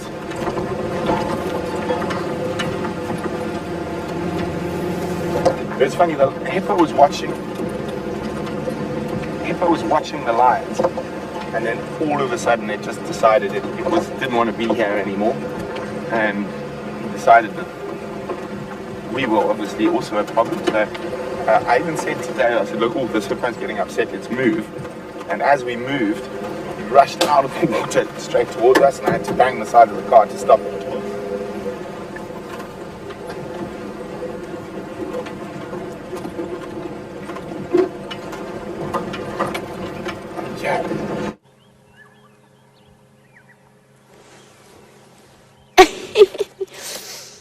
So, in essence, what keeps happening here is poor Rebecca in final control has got to decide between the potential wildcat hunt and views of the lions. So basically what the wildcat is doing is every time you go over to Brent and watch the lions from his perspective, it starts to hunt. Then as soon as you come back onto this vehicle, it goes back to drowsing again. And we seem to be playing a little bit of a game of ping pong here. I don't envy poor Rebecca's decisions making over the next few moments, choosing between lions and an African. Oh, here we go.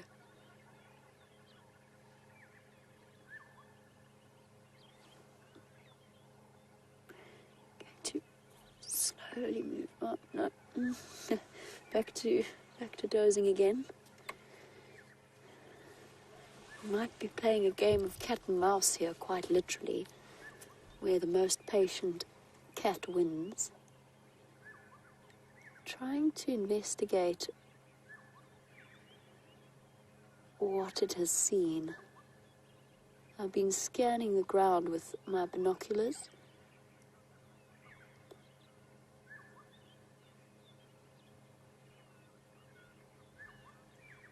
Can't see anything.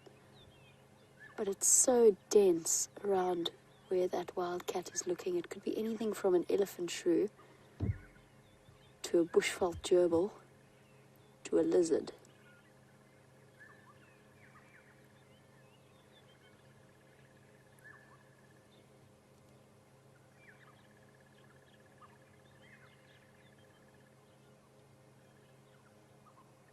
Awesome. We'll just have to wait and see. Blinking very sleepily. Now here's the fascinating thing. When I started up the vehicle to move forward, because I just couldn't quite roll, the cat immediately began stalking again, and it made me wonder whether or not this clever cat has actually learned to use the noise of the vehicle as a distraction tool.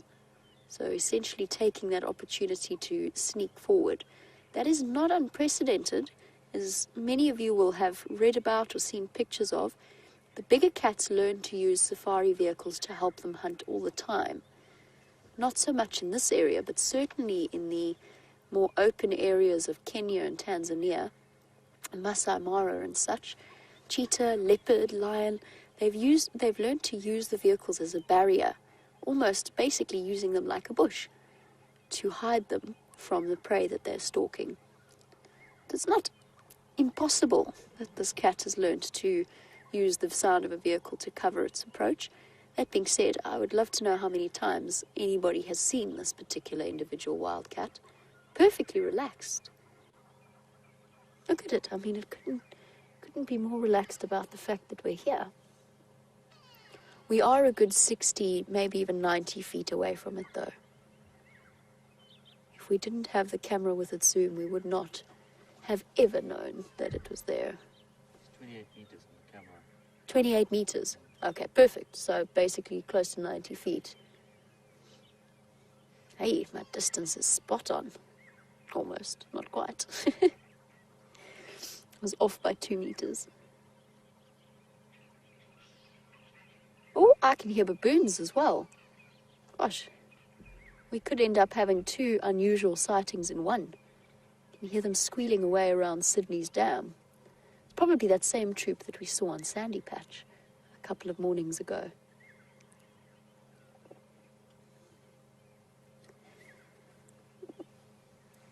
Slowly. Try not to move around too much.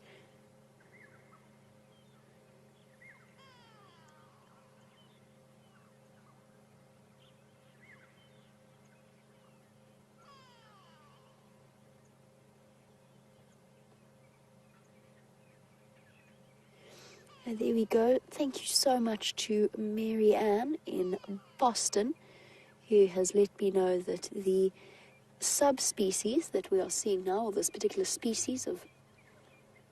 Oh, there's the baboons. Oh my goodness. Baboons, wildcat, it's all happening. Where to look, what to see. Well spotted, VM. Marianne, I'll get back to your facts in a moment, because we have an unusual sighting. Oh, there goes that big male racing across the road. Oh, little one riding on the back. There's another big male. You can see how much larger he is than the rest of the individuals in this troop. Yes, hello, we're here. We're watching you. We see you. Oh, everybody's stopping to have a quick look. And the big male making sure we're not up to mischief. This is incredible. What a morning. Okay, I'm going to make a deal. If this wildcat disappears, then we're going to go follow the baboons. We will find them again, or hopefully we will find them again, but it's not quite a pangolin, so we can't leave the wildcat, especially a wildcat that's stalking. Things could happen. It's still there, oh, thank goodness. I just had sudden nightmares of it disappearing. Phew. All right, baboons, we will get back to, because I actually have some really interesting information for you about baboons and some fascinating facts about their life cycle and their social structure. I want to tell you all about godfathers, but we're not going there just yet, because we were busy talking about Marianne from Boston's facts that she sent through about the African wildcat, the fact that the species emerged about 130,000 years ago, and it was around the Middle East that we have the first evidence of domestication of cats, and that was about 10,000 odd years ago in the Middle East. And that obviously, so quite right about the Egyptians being the first to do it.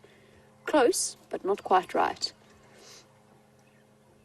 And I can almost guarantee that it would...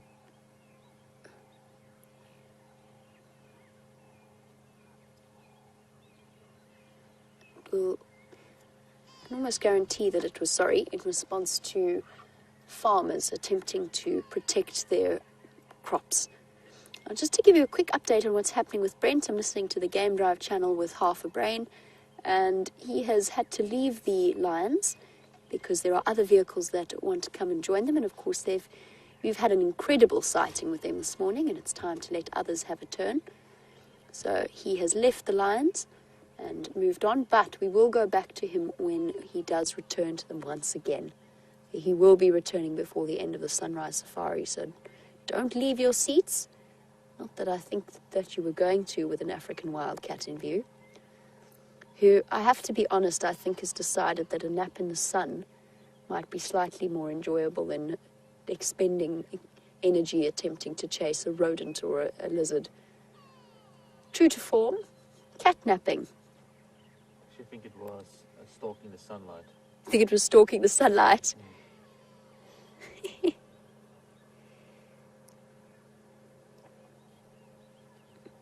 Now, Junebug, who's watching in Texas, you raise a very valid point. How can I tell that this is not just someone's pet? There are a couple of differences. First of all, the position that we're in makes it highly unlikely because we're quite far away from any boundaries. We are relatively close to the gate, but we are not close to any local human populations. The most important difference, and it is typical of an African wildcat, is the red behind the ears. And in the very brief moment that we saw it up and sort of stalking forward a little bit, we started to see the stripes around the legs. I'm with you. It doesn't look all that distinguishable from somebody's pets. First of all, pet cats are forbidden in a game reserve such as this. Definitely not allowed. We'll have to have a nice good look at its legs at some point when it does decide to get up, and you'll be able to see the long-legged difference. And you'll just have to take my word, because I've seen a lot of African wildcats in my life, that those are the difference, and we're definitely looking at one.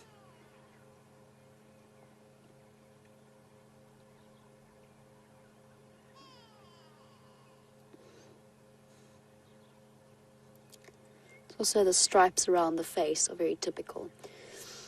So, the chances of somebody's feral cat, or a feral cat or a domestic cat wandering in here, very slim, but also the chances of it being an exact replica of an African wildcat, exceptionally so.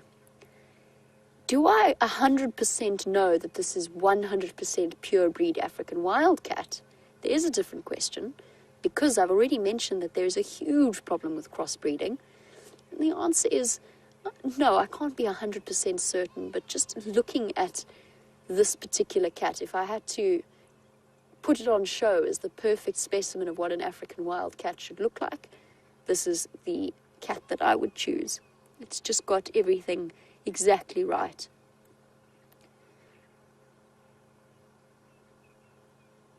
Plus, I can promise you I would not spend nearly 2 hours with somebody's domestic cat. Wow, that went quickly. An hour and a half. Didn't even get you to spend 2 hours with a leopard. I know. There you go. Mia makes a good point. He can't even get me to spend 2 hours with a sleeping leopard, so 2 hours with a sleeping wildcat is definitely very exciting. Now, James Richard, you were wondering, of the smaller cats, which has the highest population in this area? Ooh. I don't 100% know in this particular area offhand, and I'll tell you why I don't. Because the smallest cats are so cryptic and so unusual that we hardly ever get to see them. What I'll do for you, James, is I'll see if there's anyone out there who has a little bit more research knowledge about them. You know, Panthera collects data on all kinds of rare sightings of small cats like this, but it works perfectly for gathering data on leopards, lions, cheetah, hornbill, wild dog. But it doesn't work quite so well for these smaller cats because they are so cryptic and they are so difficult to see. If I had to really take a guess, I would probably say that the highest population density... I'm too wary. I'm too scared to actually guess here. Hello. Just saying hello to some people heading past us on their way to the camp. Sure. I'm thinking, James, I'm thinking. My brain is working furiously and I'm trying to decide whether to give you my guess or not.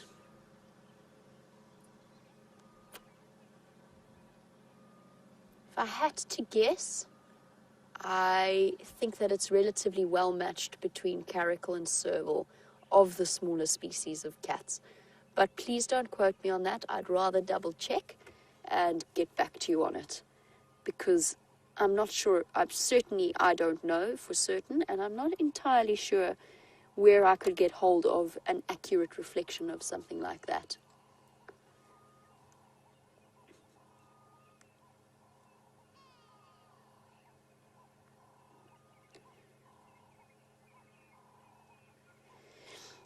There's an further interesting question from James Richards, which is, are African wildcats in competition, or all of the smaller cats in competition with each other, or do they fulfill different ecological niches? There is an overlap, yes. There is an overlap of the niches that they fill. For example, an African wildcat would be capable of killing something like a crested francolin or a spurfowl, which is one of the more common prey species, not spray species, prey species. Oh goodness, some spoonerism early in the morning. That Yes, they would. That is actually one of the specialities of a serval or a caracal out here. But then you've got the fact that the servals and the caracals are probably about double this African wildcat size, if not more so in terms of mass, but certainly double in height. And they can actually, that means they can tackle the larger prey species, even going so far as with caracal to take on impala lambs in very rare circumstances. So there's an overlap of competition, and quite a large extent, but they do have ever so slightly smaller prey selection, or ever so slight differences in terms of their main core diet. All right, since our cat seems to be quite content to rest in the sun, let's see what Brent's plans are from here on.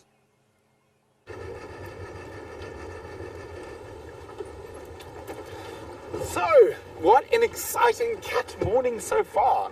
I still am not going to lie, I'm quite jealous of that African wildcat. Very jealous, in fact. But speaking of cats, we've decided to try make it a really cat-filled morning. So we are heading down now towards Cheetah Plains. And the 2 male cheetah were last seen in Buffelshoek with a kill. So there's a possibility they have moved south again. Also, we had the tracks of Inganyen and the 2 cubs around the sort of central areas of Cheetah Plains, as well as the fact I've just heard now that Shivambalan has left his kill, so maybe he has come south towards Cheetah Plains. So, exciting times, and I'm ecstatic. It's just been the most glorious morning, and definitely worth the chill that we've been facing. That Birmingham from last night with the limp, he's also been found on Chitwa, lying next to their waterhole. So we know where he is. So there's still 2 other Birminghams out and about, and I'm quite sure I heard some calling in Torchwood. So maybe the other guys will find them. But what a splendid morning. And we got to try out Facebook Live on Drive, which was quite exciting and quite different. I think I definitely need to get myself one of those selfie stick things to make my life a little bit easier, I think. I have one, I just didn't bring it with me. Just naughty Brent. I've got literally every other bit of camera paraphernalia one can have with me on Drive, except the one we needed today. But that we know, we need to have them on Drive with us. So unfortunately, as we dip down towards the dam in that low area, our signal disappeared. But it is what it is. And it was quite exciting, I won't lie. And you got to see a bit of Dave cleaning camera lenses behind there, and Hubert searching for lions behind me. So very exciting stuff. Definitely going to add a new element, I think, to the live drives. And we might lose you. We're about to go through a dip, but sometimes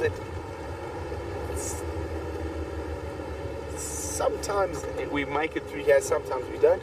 But before we drop down into the abyss, Will and Kathy are wondering, why were the lions rolling in the dung?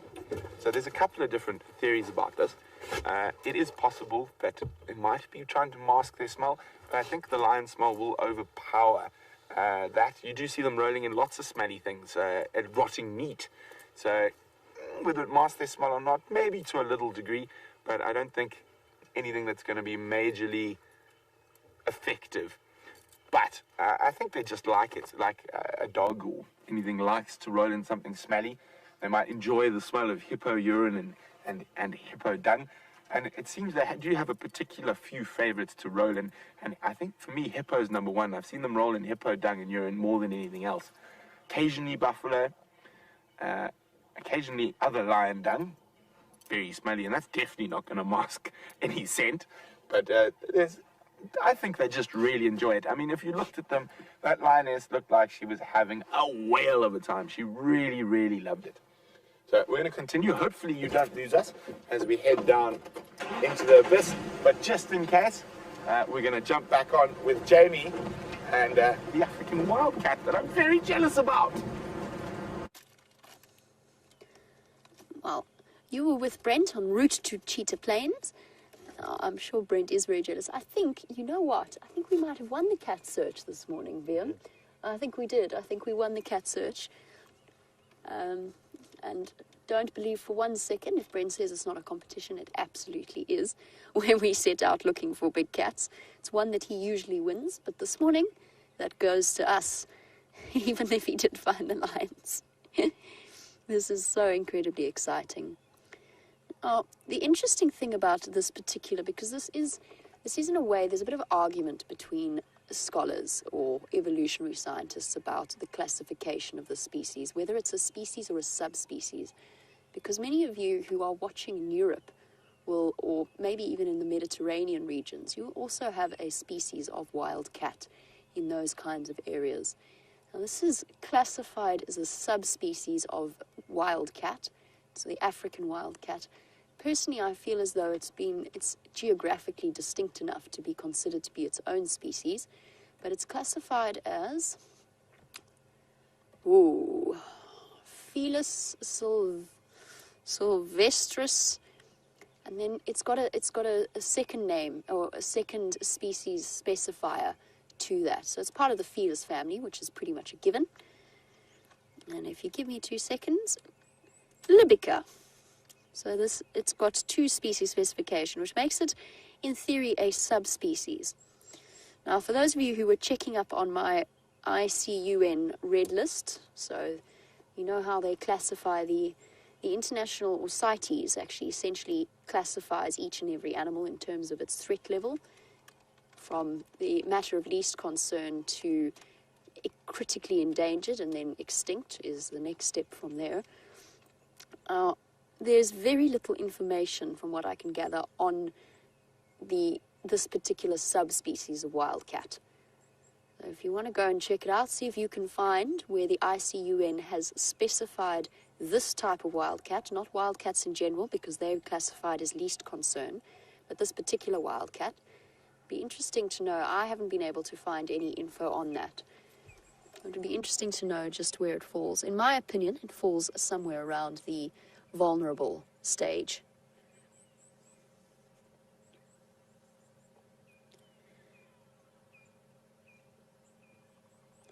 Felis sylvestris libica. And I cannot confess to knowing that off the top of my head. I double-checked that while you were with Brent.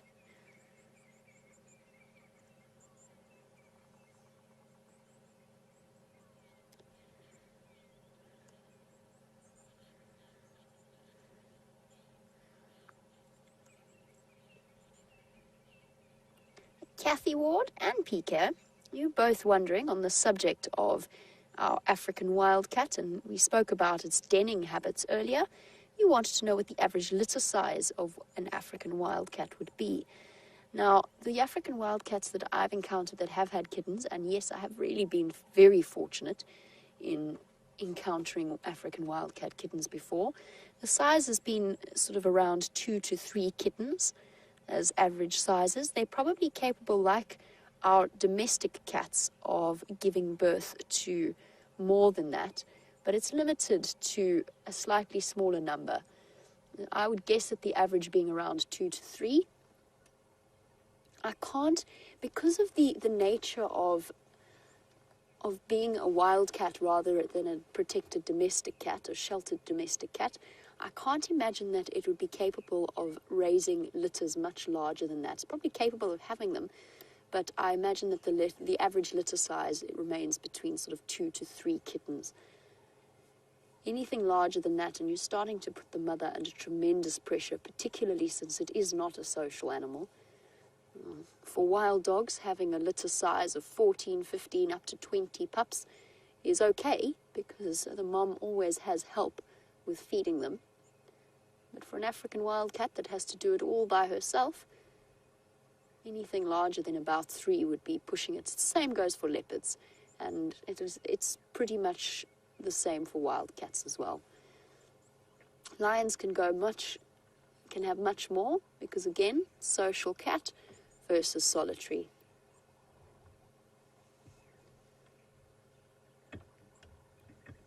I think my encounters with the African wildcats, again, they were the habituated, rehabilitated wildcats. So she was perfectly comfortable in letting us watch her kittens. And yes, it was like really watching a domestic cat with her own kittens. I still haven't managed to find that picture of the serval nursing from the wildcat. I'm going to have to get Ems to send me that picture again.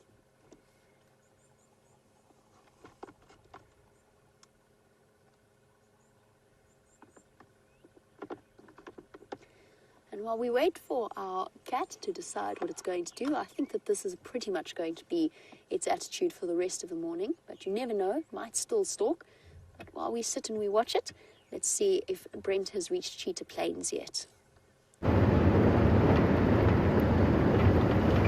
So, we have turned around. We're no longer heading towards Cheetah Plains. My friend Douglas called me on the radio and said he's got tracks of Queen Karula coming into Djuma. So we're going to head towards there. He's drawn a little circle and dropped a branch where they are. So hopefully she's brought the babies with. So we're going to go have a look at those tracks. They seem quite fresh from this morning. So definitely worth our while going to check there. Cats all about this morning, from big to small, from small to big. Now, Jamie's African Wildcat has reminded me of a challenge that I put forward to myself a while ago and to James, but I don't think James was taking it as seriously as I am. And we get in total, there's a possibility of around 22, oh hello, mister, carnivore species that we can possibly get in the Sabi Sands, and that is not one of them. That is the tallest living land mammal, and a nice dark old male giraffe feeding off a buffalo thorn, one of our evergreen trees. And let's enjoy the giraffe before we continue our carnivore conversation.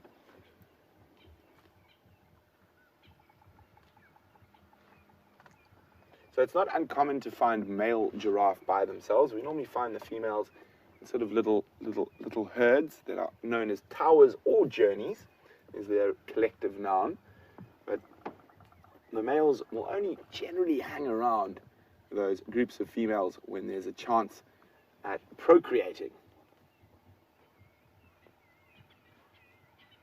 And they are able to move great distances, and their name, giraffe, comes from the Arabic word, the one who walks swiftly. And unfortunately, that giraffe is walking swiftly out of our traverse area. So let's move along back towards where Karula's tracks were. So we're chatting about that little carnivore challenge that I sort of gave to myself. I think it was in December, when it was just James and I around for a long time. If I remember correctly, I'll try work it out again shortly, but there's about 23 or 24 possible species of carnivore that occur in the Sabi Sands. We're only really likely, I think, in the northern Sabi Sands to get about 18 or so, but we'll work that out just now. So, and of course the challenge has to be live. It has to be shared with you. There's no point in me seeing a zorilla or a striped polecat when we're not on air. So just turn the radio down. And so far I think we've got the easy ones: lion, leopard, cheetah, hyena, I'm missing one, wild dog. They're the 5 easy of the carnivores. And then, if I'm talking for myself personally now, we've got serval, honey badger, white-tailed mongoose, civet, and large spotted gen. What's that? 10. 10 out of the possible carnivores. Oh, side-striped jackal, black-backed jackal. That makes it 12. Feeling a little bit better now. So we're missing small spotted genet, African wildcats, caracal. Oh, I forgot another one. We're on 13. Slender mongoose and dwarf mongoose, 14. So we're not doing too badly. And brown hyena's another one we're missing. And let me try and think.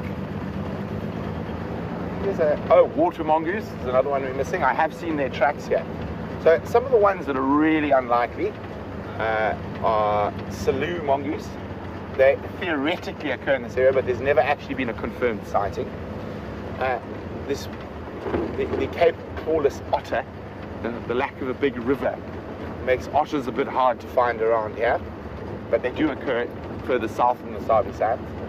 And a brown hyena, I mean, that's only been seen once ever on the live drives, and I only know of about 5 brown hyena sightings in the history of the Sabi Sands, or since it's been open to Kruger. And what else? What else? Racking my brain. But African wildcat is a really great one for Jamie, and a really great one for everyone who is watching this morning. That is incredibly special. It's not something you see often. So we're making our way now towards where Karula's last tracks were. And also there is a herd of elephants in the area. So double bonus, Karula tracks and some elephants.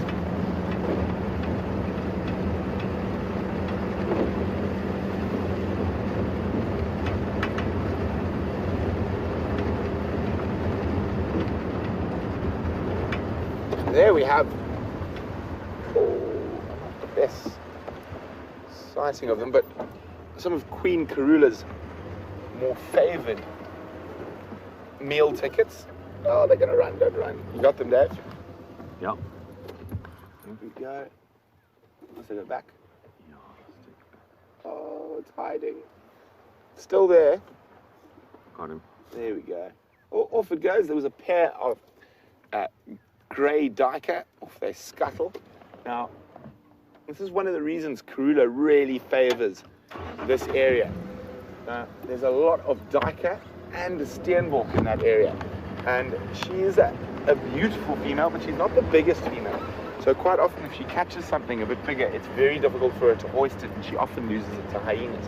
So she seems to focus on moving through the monkey orange thickets, hunting specifically for steenbok and duiker. So that's why she's really likes this area. Not to say she won't grab a bigger animal. She is an opportunist. She is a predator. So she will definitely take that. But she does seem to prefer the smaller antelope species.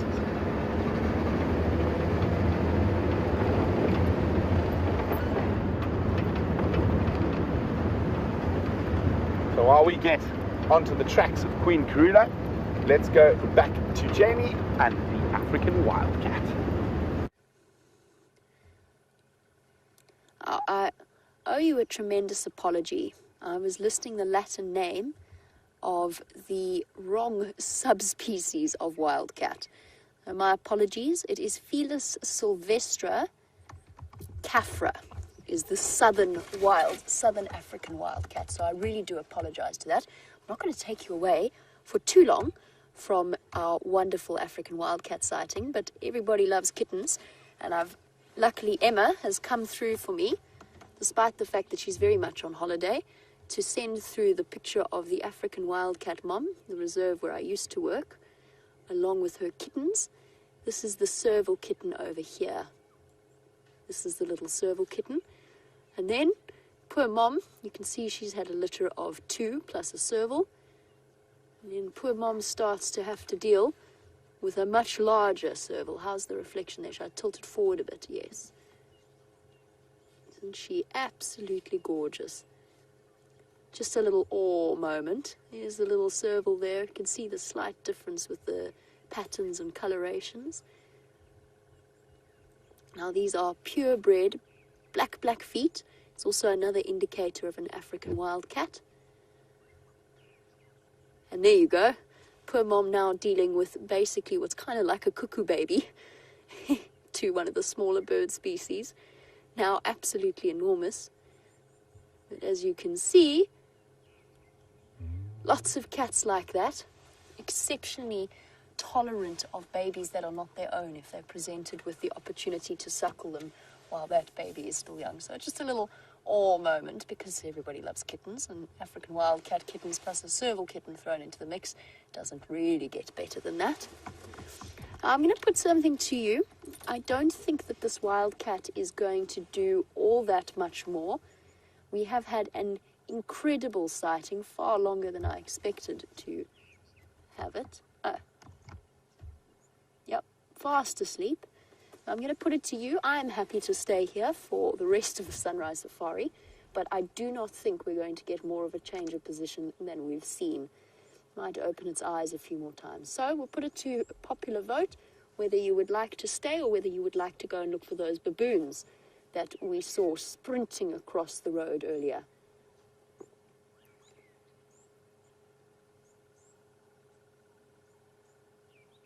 And here's a very, very good question for you. Lisa Montez, she's seen a video of a baboon killing leopard cubs, and would they do the same to an African wildcat, and maybe even an African wildcat kitten?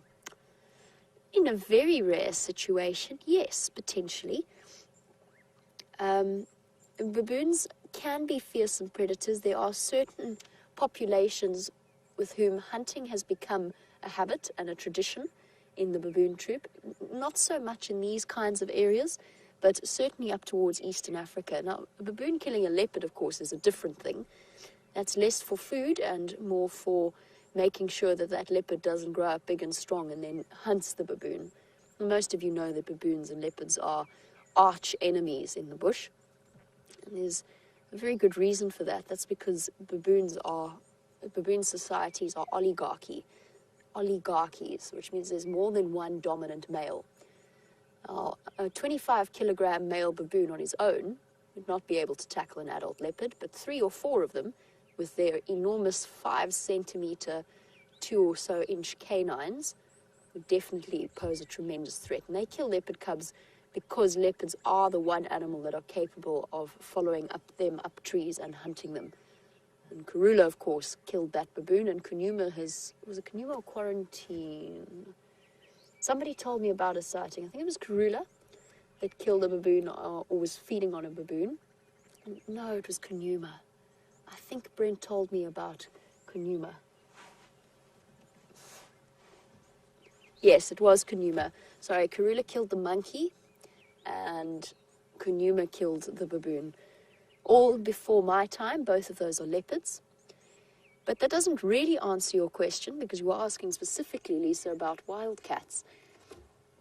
Yes, I think that a baboon, if it could catch it, would potentially kill an African wildcat.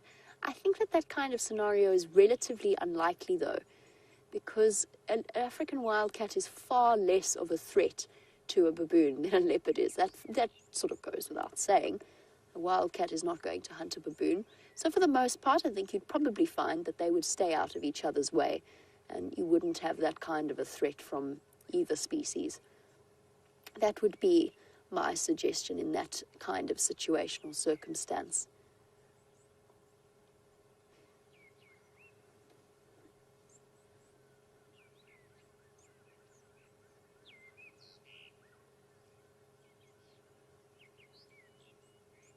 I can't believe nobody else was interested in coming to join my African wildcat sighting. I'm very surprised.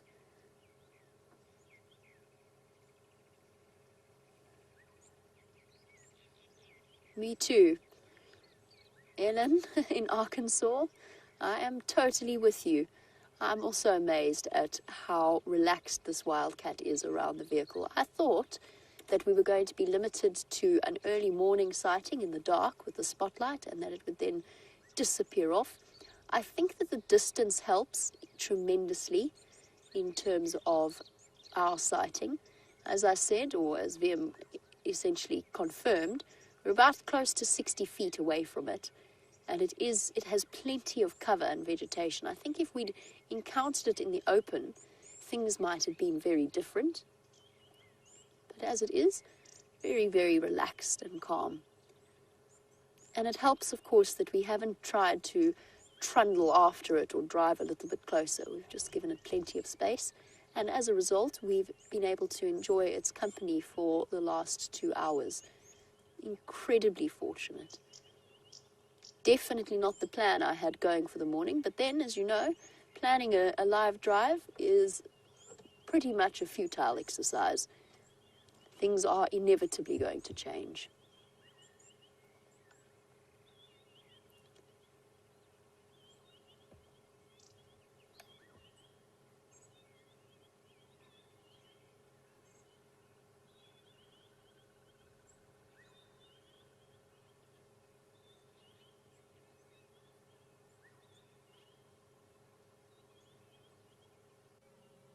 good observation from Lois, watching in Buffalo. Very good morning to you. You're saying it's interesting that the African wildcat has a lighter patch on the back of the ears as opposed to the lion that has that black patching behind the ears. Really, really good point.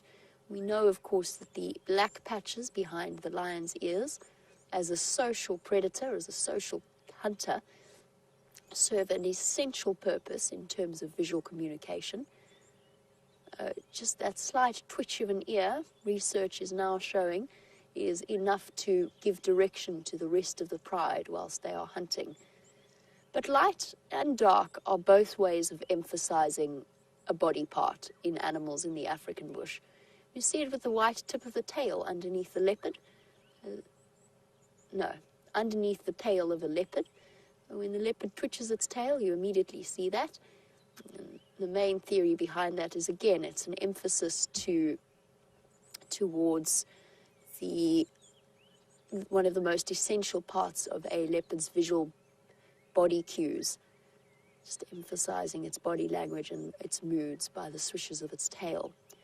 And then, of course, bear in mind, when we're looking at one of the smallest members of the cat family that you can see out here, that we are talking about two distinct groups of cats. We've got the felis cats, of which the African wildcat, small-spotted, black-footed, and even the serval and the caracal, they fall under and are more closely related to each other than they are to lions and leopards. Lions and leopards, of course, being part of the Panthera genus as opposed to the Felis genus. And then if we go further back up the family tree, then they start to fall under the Felidae family. So different evolutionary lines, but very valid observation, because again, the one thing that we've got in common with the African wildcat, the serval, the leopard, they've all got these disruptive coloration markings to them. In the case of the African wildcat, there's little stripes around them, and if we could, minor shift of focus there, but nothing too urgent. If our lovely wildcat had felt like standing up today, we might have had a chance to have a look at the stripes down its legs as well. And I would be able to show you more distinctly how different the shape is of an African wildcat from a domestic cat.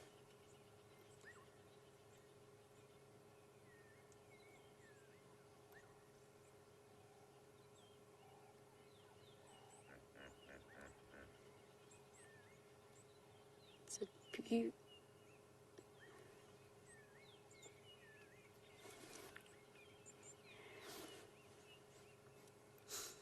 Now, unfortunately, I haven't been able to show you an African wildcat tracks, but while you're all making up your minds as to whether you would like to stay or to go, Brent has found a different set of tracks to show you.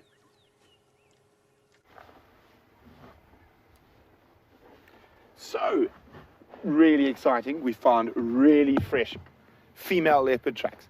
Now, it's possibly Karula, but it could also possibly be Shadow in this area. So you can see they're quite small. I'm going to go with Karula just because of the size. Shadow's tracks are slightly bigger, and she's heading in a westerly direction.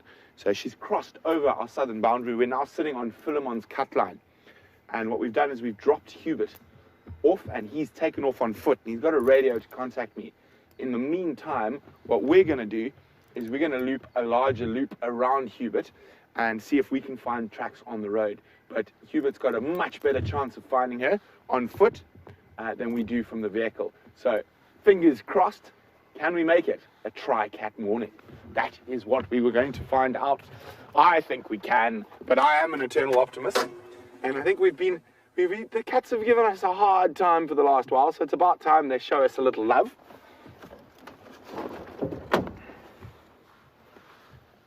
I know, it's warming up nicely, so I think it's time to change outfits slightly. Off with that, on with that. And I think it's about time the scarf came off. But it is getting lovely and warm. It is going to be a beautiful winter's day. sorry, Ephraim's just calling me on the radio. He's moving into the area. And before I answer Ephraim, we've got a question from Ramblin. Wants to know, what is the coldest temperature I've experienced at Djuma? Well, my personal coldest temperature, I think last year we hit 4 degrees Celsius one morning, and I'm not sure what that is in Fahrenheit. I think the rule is you double it and add 30, I think. So if that's the case, it's 38 Fahrenheit, but I could be completely wrong, because conversions are definitely not one of my strong points. Standing by, Ephraim.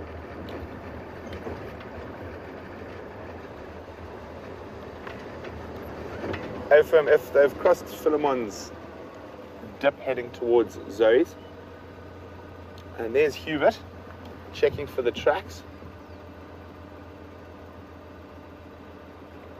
I'm going to have a quick chat, see what's happening. He's checking to see if they've crossed Zoe's or they've headed further to the north in the block. Any luck in 4? No. No. Okay, so we're going to leave Hubert. He's going to walk off. The tracks must have headed further to the north. Oh, we've got a spider web. I think I got it. There we go. So Hubert's going to check further to the northeast in the block, and we're going to go very slowly around the peripheries. Now, tracking is an art, and it's an incredible thing, and for a stage, it was actually a sort of a dying art form, and there were very few masters of tracking left. And the safari industry, and particularly the private lodges, have sort of resurrected and not, I wouldn't say saved, but found a modern use for a really ancient art form. And there's some incredible tracking schools now that produce amazing trackers out of young people. And one of them is actually in the Sabi Sands and run by a very good friend of James and mine. And it's an incredible thing that they've got master trackers like Renius, who comes to show us how little we know about tracks every now and then, and they get to impart this vast mass of knowledge, and it is an amazing thing, and it is one of my favorite things to do. I know sometimes I get a little bit focused on tracking, but it is just one of those incredible things to be able to go out on foot and follow the footprints of a big cat to fruition. I mean, to go, well, there we go, Dave popping around, he's seen something, sorry about that. Our cameramen are a little bit OCD when it comes to keeping the lens clean, but while we check very carefully around here, and hopefully Hubert has some luck, we're going to go back to Jamie, who has got a cat.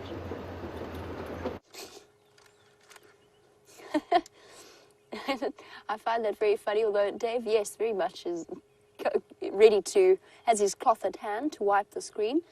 VM this morning hasn't had that problem because we haven't really moved through much in the way of dust or anything similar. I haven't done anything else. I haven't zoomed out much as well.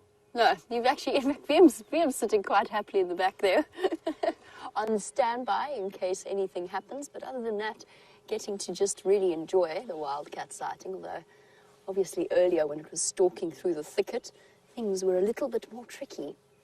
The people have spoken, or at least the viewers have spoken, with a 60-40 odd split that you guys would like to stay with the African wildcat.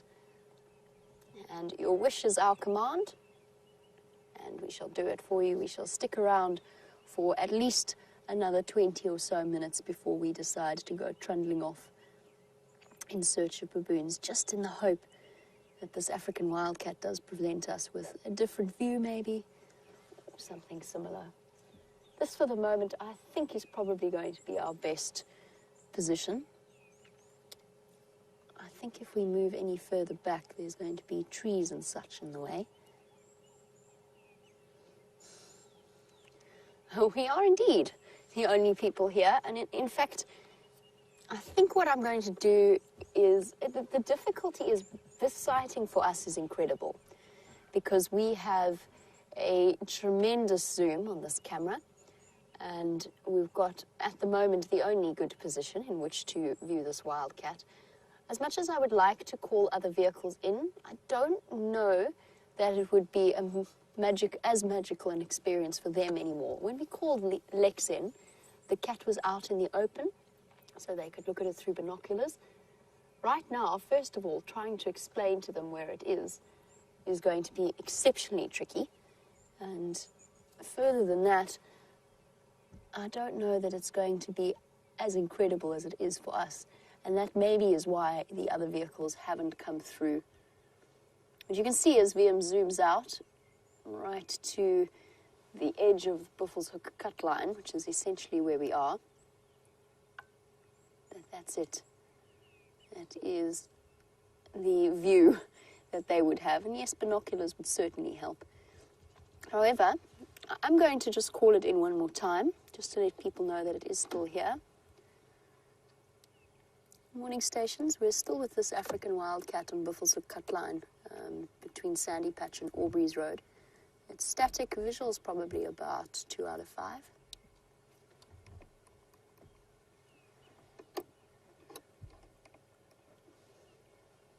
All right, everybody, don't all rush at once.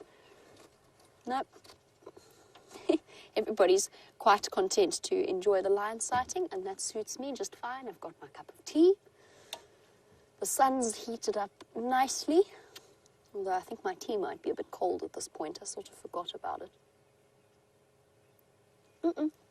Nope, still warm. And we shall continue on our stakeout of the African wildcat.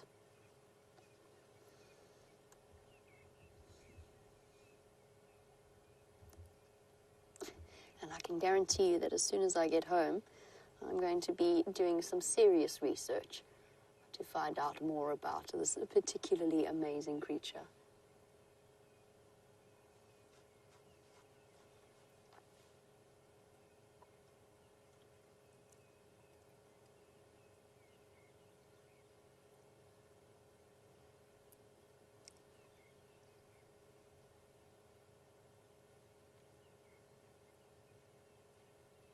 And the dawn chorus has settled down.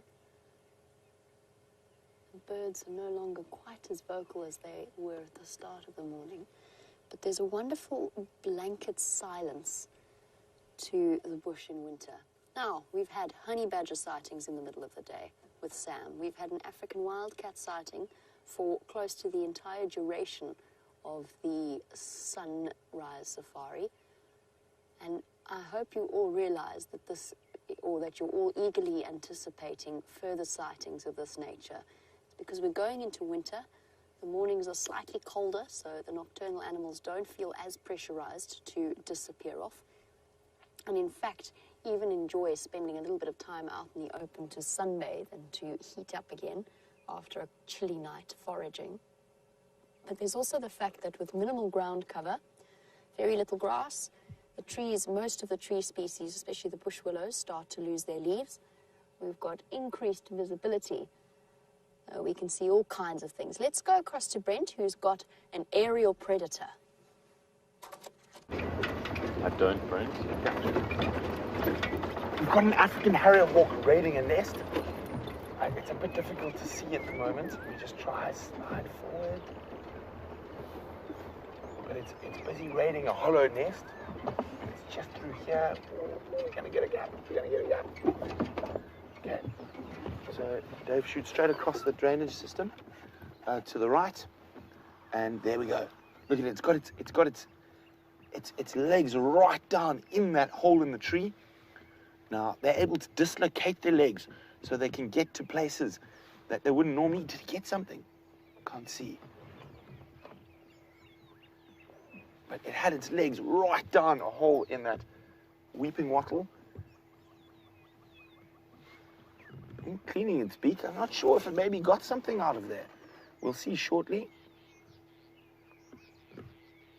No, it didn't. But it definitely tried. So they'll raid squirrel nests, bird nests. They are very beautiful birds. There he goes. Here he goes. Looking for other meals. Wasn't that incredible? Such a wonderful sighting of it. So while we're sitting here, let's look out over this vast expanse. So where we left Hubert was up on the crest over there. So he's going to be moving his way through the bush here, trying to follow those tracks. And hopefully he has some luck. And listen how the sounds have changed.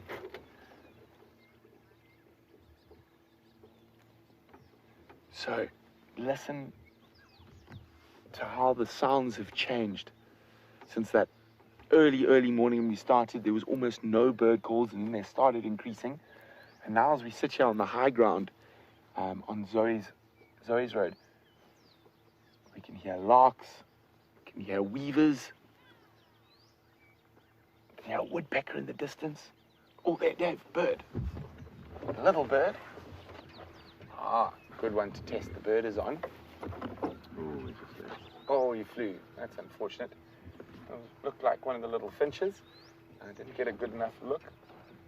But there is a lovely little bird party around here.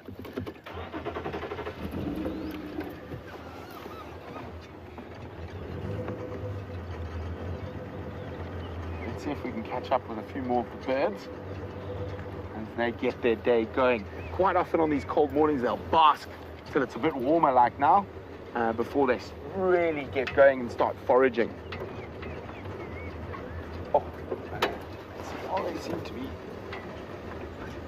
Oh, African harrier hawk again.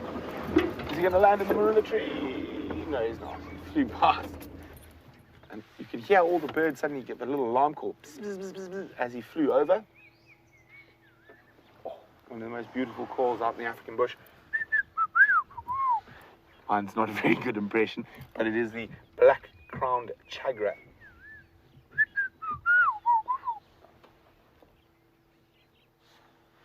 So Tammy is wondering, does Hubert ride around with us all day? And we send him off on tracks. Well, Tammy, normally he'll be out on bushwalk. But while we don't have a bushwalk going out, we're trying something a bit new. And also gives us a better chance to present. So over the weekends, while Steph's not here, we take Hubert out with us and we find fresh tracks. We drop him on the tracks with the radio and see if he can find that animal that we're tracking. And it definitely is going to increase our chances of being able to find more of the cats, and also give us a chance to concentrate more on chatting with you guys.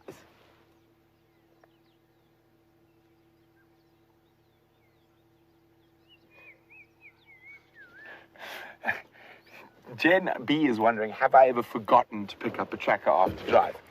I've never forgotten. I've been told by a tracker not to pick him up because he hadn't found the lions yet. And he actually stayed out for about 7 hours till he found the lions. And then he called me on the radio and said, "Oh, I'm full. Come fetch me." What about a cameraman?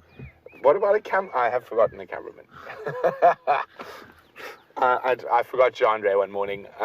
It was quite dark, and I could see there was a camera behind me, so I assumed there was something there, and then I just carried on. And I got halfway down to the access, and I was talking, and I couldn't understand why Jandre wasn't answering me. So I was like, "Jandre, what?" "Oh, there's no cameraman." I turned around. But unfortunately, that bird party did a bit of a disappearing act as that harrier hawk flew over. So let's go see what else we can find. And I haven't done a tree quiz or a nearly impossible tree quiz for a while. So while I look for a nearly impossible tree, let's jump back on board with Jamie.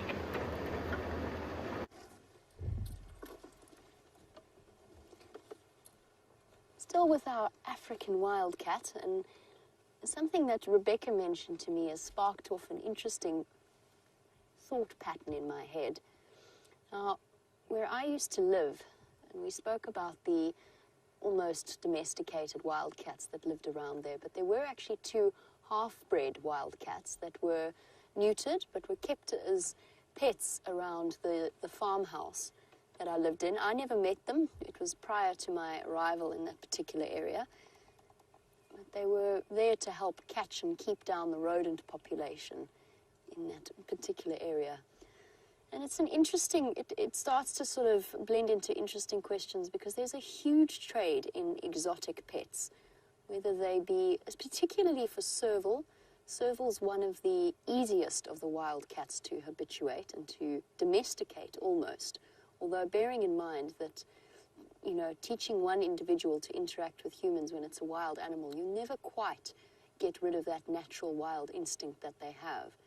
Now, it's something that I feel particularly strongly about, and I'm sure that most of you with conservation mindsets will agree, that we've got tens of thousands of years, as we've just spoken about, of domestication for cats and for dogs. We don't need to add to our pet selection. We've got horses and cats and dogs and different breeds. There's no reason why, apart from sheer vanity, that a person should want to possess a wild animal as a pet. And there are, of course, certain exceptions to that, but that's something that I feel very strongly about, and I really struggle with the idea of, I can understand the attraction, of course I can, but I struggle with the idea of keeping a wild animal in places that it shouldn't be. I had a very interesting experience with a caracal when I used to work in the Kalahari many, many years ago. And this caracal, the mother had been hit by a car in Cape Town, and the farmer had very kindly, with the absolute best of intentions, adopted the kittens. And he fed them on a mixture of baby formula, which is not quite right for a human baby formula, that is, which is really not exactly what a wild kitten needs. And as a result, these two caracals started to grow up and they became out of control, so they were sent to the area in the Kalahari that I worked in and adopted by a couple there. And the male, from what I can remember, jumped off a table, but because his bones were so weak from the wrong type of food as a baby, he actually ended up breaking his back and had to be put down. And the female lived a bit longer. She was missing 3 out of her 4 canines, again due to a calcium deficiency, but she was very content for many months. And what happened was, because of the bad diet she was given, there was quite an extended delay for the onset of her sexual maturity. So it took her a good 1.5 years longer than it would take a normal caracal. Now, caracal is a big cat. I mean, they're not quite as big as a leopard or a lion, but they are exceptionally powerful, pound for pound. They are sort of like little miniature leopards, very, very strong cats. And what happened with this poor caracal is when she hit the point at which her hormones were directing her to breed, and because she didn't know anybody else but human company, she bonded with the guy in the couple, the man in the couple, and acted very possessive over him, to the point that she actually started attacking his fiancée every time she tried to walk in the house. It's a very important lesson that was learned there about situations where wild animals are treated as, they didn't even really treat her as a pet, but that was how she had been raised, with that complete sort of comfort with human beings. And you hear the stories across the board. Monkeys in particular, monkeys and baboons, are oh so cute when they're little and tiny and their teeth haven't quite come through and humans put them in a nappy, and there's something so distressing about it, because you know that when they're going to grow up and grow older, that there are going to be problems. I've told the story of the mongoose many times, that I had dangling from my nostrils, from my septum, by its teeth, and dangled from poor Steph, who is one of our regular viewers. Those of you who know Steph, by the way, sorry, slight tangent, those of you who know Steph, she watches on YouTube quite regularly, you'll be happy to know that she is safely ensconced in South Africa. She's just been to visit Victoria Falls, and it looks as though she's going to remain here for the foreseeable future. Exciting times. She might even come and pay us a visit. But yes, she had an encounter with a mongoose that was domesticated.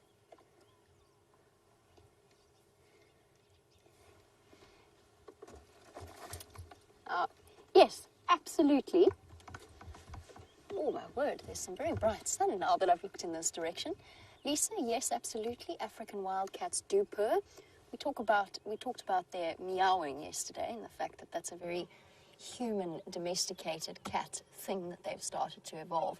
But African wildcats do purr, hiss, and that yowling, screeching sound, whether through fighting or through mating, that will also be within their vocal range and things that they do.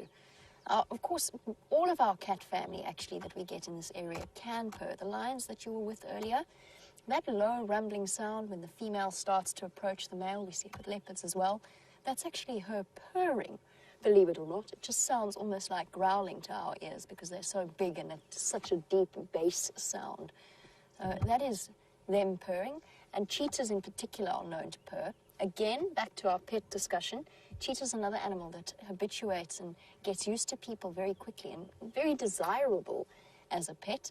And I have been in areas where there are sanctuaries for breeding cheetah. Different topic of discussion altogether, but I have rubbed the cheek of a wild cheetah and had it purr and rub its head against me almost like a domestic cat would do. And we've got an interesting connection with the wild animals that we have out here. Sometimes when I sit with elephants, I almost want to rest my forehead against them and give them a hug until I remember just how wild they are and how truly disrespectful that would actually be. Apparently, Brent has been putting forward all sorts of quizzes. Let's head across and hear his nearly impossible tree quiz. So, welcome to the nearly impossible tree quiz. Now, I think I've got you foxed. This is the nearly impossible tree, this little bush growing on top of the termite mound. Now, I'm going to pick you a leaf. Aha. Now, in this area, we only ever really see this bush growing on a termite mound. It can sometimes become a small tree, but it normally grows very much like this. And sort of at the end of dry season, it gets these incredibly bright crimson flowers. And what's really interesting about where we're sitting right now is I've got this one, and I've got its cousin. A much bigger, easier... Oh my goodness. Oh, flip. We missed her hunt. I'm sorry, everybody. There was absolute chaos there. In about a split second, she shot forward and she caught a fork-tailed drongo. And then she disappeared off into the bushes. And I'm so sorry we missed it. It happened in the blink of an eye. She went from it went from sleeping to disappearing off into the bush. I can't believe that happened so quickly. There was just this sudden frantic alarm calling from the fork-tailed drongo. I can't see her anymore. I'm going to try and reposition. I recorded some of it. You recorded some of it? Yeah. Well done, VM. That was so quick. I thought that the fork-tailed drongos were mobbing her. I didn't realize that she'd shot forward because I can't see her from my perspective. Where on earth has she gone?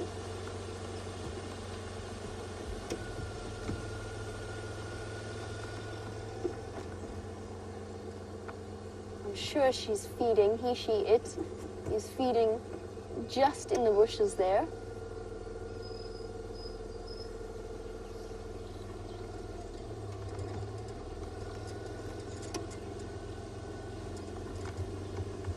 I was clearly in the process of retying my hair, just because it was driving me insane.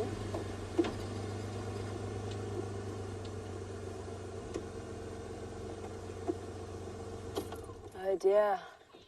I think that might be it for our wildcat sighting. That happens so incredibly quickly, but keep your eyes peeled. We might still be able to see it. I can hear them I can hear the drongo's alarm calling further in response to the loss of one of their numbers. She caught something. I think it was a bird. Went in here. Stop here for a second and just double check.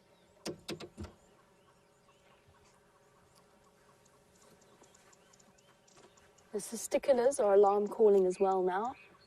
Very harsh sounding call. And so are the hornbills actually in response.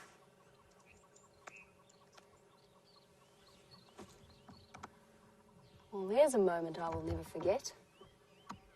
Just goes to show, lightning fast. When a cat acts, oh, we've got it, we've got the roll still. Oh, no, we haven't.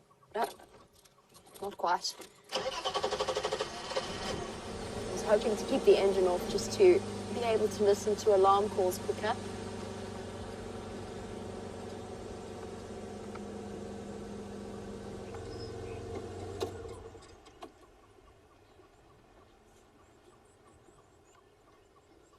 Now, since that did happen so incredibly quickly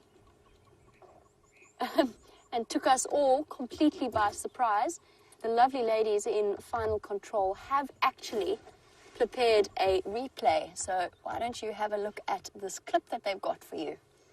In this area, we only have got its cousin. A much bigger, easier. Wow. And that was that. Thank goodness we had a little bit of a replay to play for you. Absolutely incredible stuff. Just goes to show. We spoke about the fact that I thought that that cat was going to stay settled. Clearly not. She obviously had the opportunity presented and grasped it with both talons and very sharp teeth. Unfortunately, I think that is that she's going to have moved off into the really dense vegetation and sort of found herself a safe place to consume its meal. All right, well, we're going to move on now, since clearly that comes to the end of our amazing African wildcat setting. Meantime, let's try and get back to poor Brent's nearly impossible tree quiz. Now I'm ridiculously jealous. I'm almost so despondently jealous at the moment. My little tree is not quite as exciting as a wildcat catching a fork-tailed drongo. But we will continue with the nearly impossible tree quiz. As we said, this is the smaller one, and there's the bigger one. And I was hoping, the reason I got my camera here is I thought I saw a leopard in a tree very far away. It turns out it wasn't. It was a funny-shaped branch. But now I've picked the two different leaves to show you, and I've popped them on the dashboard, but we're going to have a close look at them now. And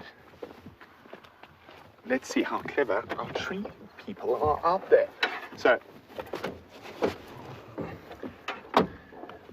you can see this is from the big tree that's sitting on top of the termite mound, which is related to the small tree.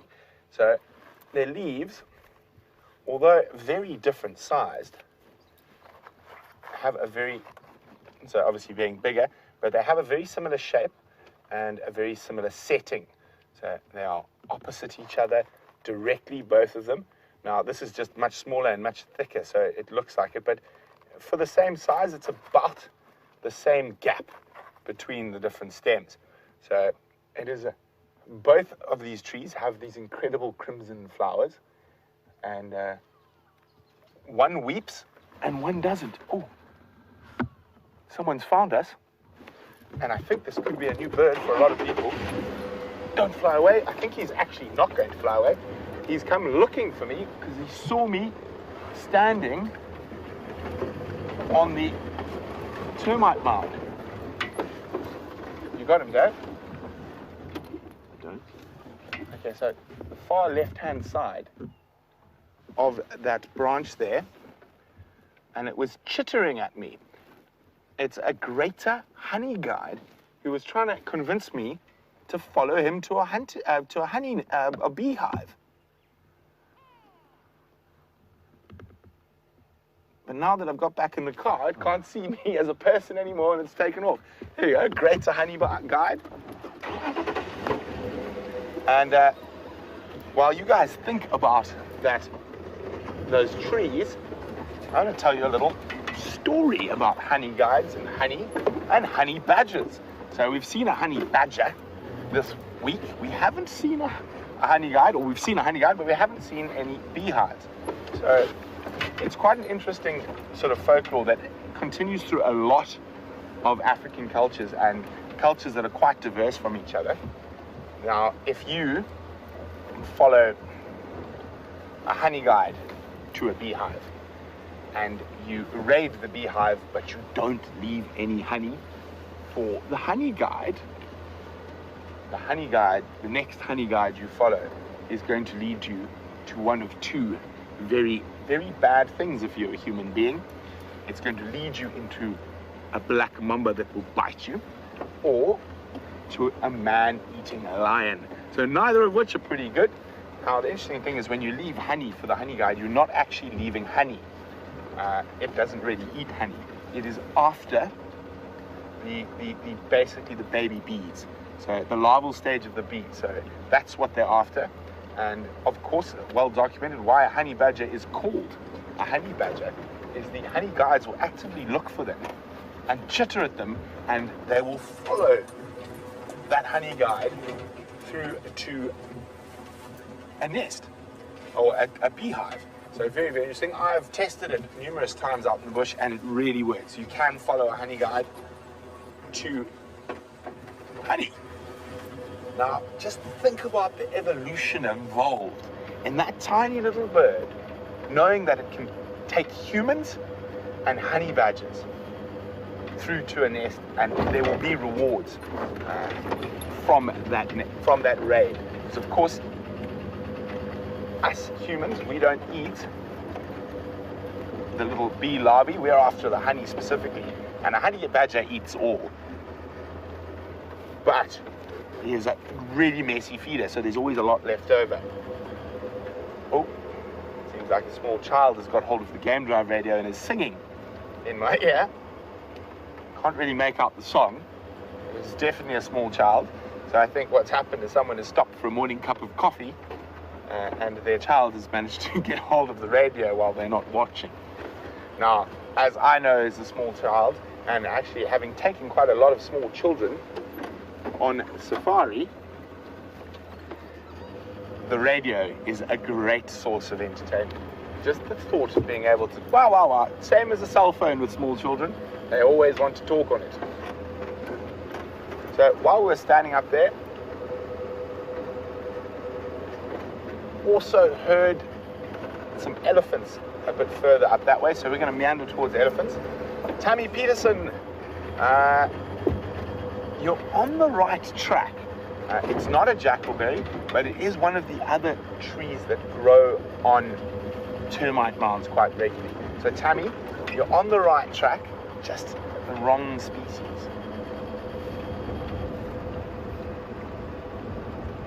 So we're still keeping a very careful lookout for Queen Karula. So as I said, we've left Hubert. He's in here somewhere following those tracks. I haven't heard from him yet, but that's... Oh, there we go. I've got a call from Ephraim there. Standing by.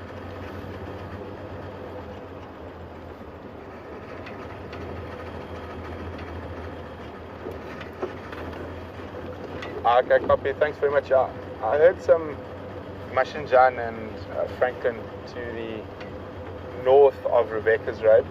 I'll check with Hubert now if he's got any updates. Sorry about that. Anyway, sorry about that. We're just trying to coordinate the search for Queen Karula.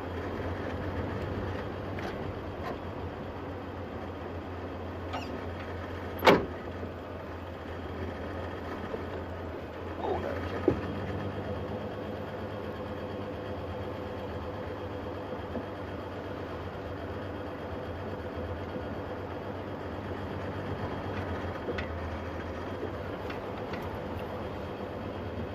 Well done, Georgian, Raisa and Judy. You are spot on. The little bush that is at the bottom is Scotia capitata, the dwarf bourbean bush, and the big tree above it is the weeping bourbean tree. Well done, guys. I think I'm definitely going to have to find a harder tree for the Sunset Safari's nearly impossible tree quiz. But the problem is we've gone through quite a lot of the hard trees, so you guys are getting so good that it's really a challenge to find a tree that's going to test you guys.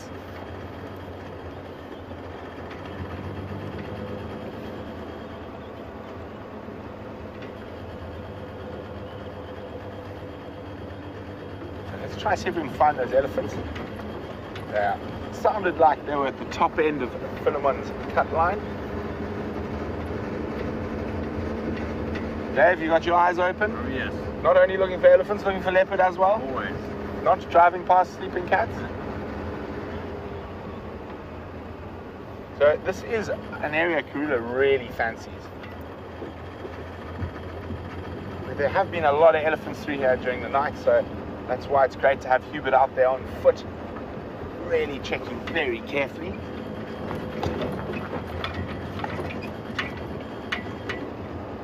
And the sun is definitely warming us.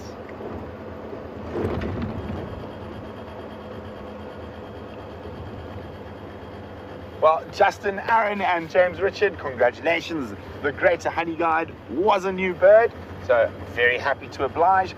Hopefully we can add a few more. Now, some of you guys must be getting incredible bird lists by now, getting close on 200. There's probably only about 350 possible species. And you must remember, a lot of those are water birds, and we're not on a river and whatnot, so it's very difficult. So if you're sitting anywhere over 150 species on the live drives, it is absolutely incredible. And anyone sitting over 200, I think there might be a few game rangers who are a bit jealous of you.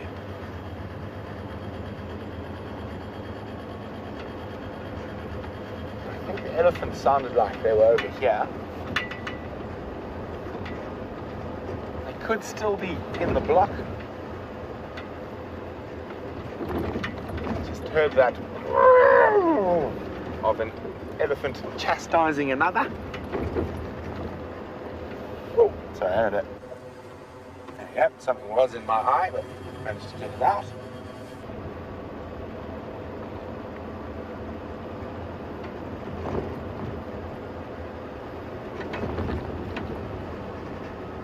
I do love sort of the later bit of the winter morning. And when there's cats around, the cold is bearable. And it just, although it's one of those funny things, I really don't like the cold, but I really love the dry season because of the game viewing opportunities and the tracking. And once you get to this sort of stage of the morning and the sun starts sort of warming your back, you sort of forget a little bit about how cold it was a few hours earlier. Okay. Elephants, elephants, where are you? They could still be a little bit deep into this thicket here. This is definitely where we heard them. What I'm going to do is I'm going to switch off and listen for a second, and that way we might be able to predict where they're going to pop out.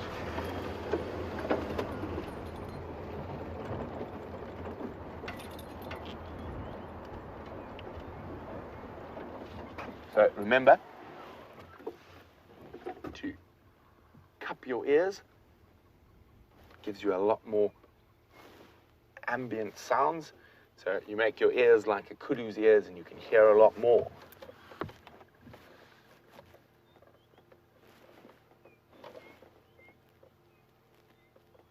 Always joke, maybe we should build some fake kudu ears and go out and drive with them. Yeah, unfortunately they are quite deep in there. I can just hear a branch breaking, but probably a couple of 100 meters, and there's a very thick area. So we're not going to bash and crash in there.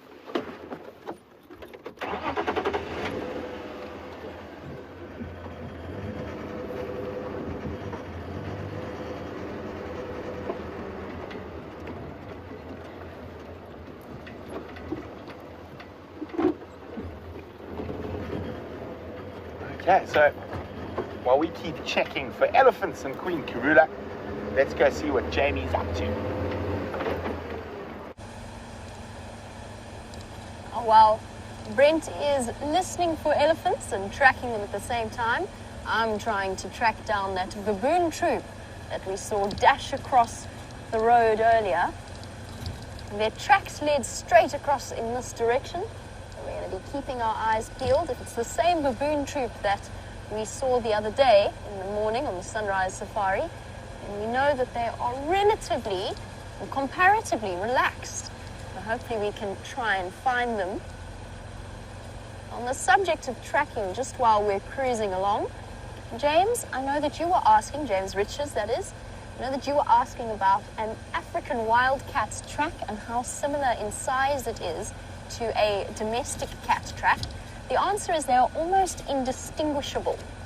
An African wildcat, as with all cats, there's 3 lobes at the back of the track, but with those tiny little feet, and you'll see it if you go and you have a look at, if you've got pet cats, or if you know anyone with pet cats, you go and you have a look at where they've walked, you'll see that only really the 2 lobes, at the 2 large lobes, actually show through on such a tiny track. Civet, serval to an extent, caracal it's a bit clearer because their feet are a little bit larger, but you'll usually find that you only can see clearly with the 2 lobes. And you're talking about, in terms of scale, about 1 inch to 1.5 inches in length.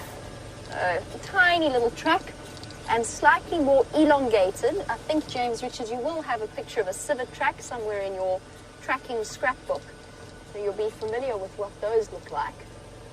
And it's a little bit more elongated than the civet track is, but roughly the same sort of size. A little bit narrower. And there you go, a little bit of a lesson about African wildcat tracks.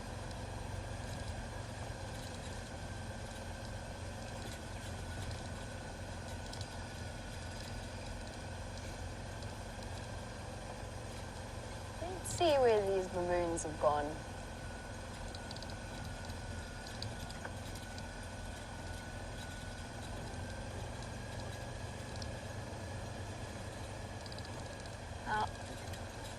While we look for the baboons, that's another animal that people, particularly in South Africa, although obviously things are changing, awareness is changing, but it's another animal that people do like to keep as a pet. Now, Nigel, you were wondering, apart from their hunting strategies and their hunting success rate, abilities, what else does domestication change in a wild animal that has been included in domestication? Let's take an extreme example. Let's go with dogs. Scientists have now shown, because of that pack mentality that dogs' original ancestors would have shared, they have now come to depend upon us as a member of their pack, and they literally have an incredibly close bond, to the point that the chemicals in their brains have actually changed to release oxytocin when they see us as people, when they see a pack member. It doesn't have to be, it doesn't always work for strangers, but certainly for dogs, and some breeds are even more so than others. For example, my Weimaraner Alexi has severe attachment to myself and to Emma. Both of us have raised her together.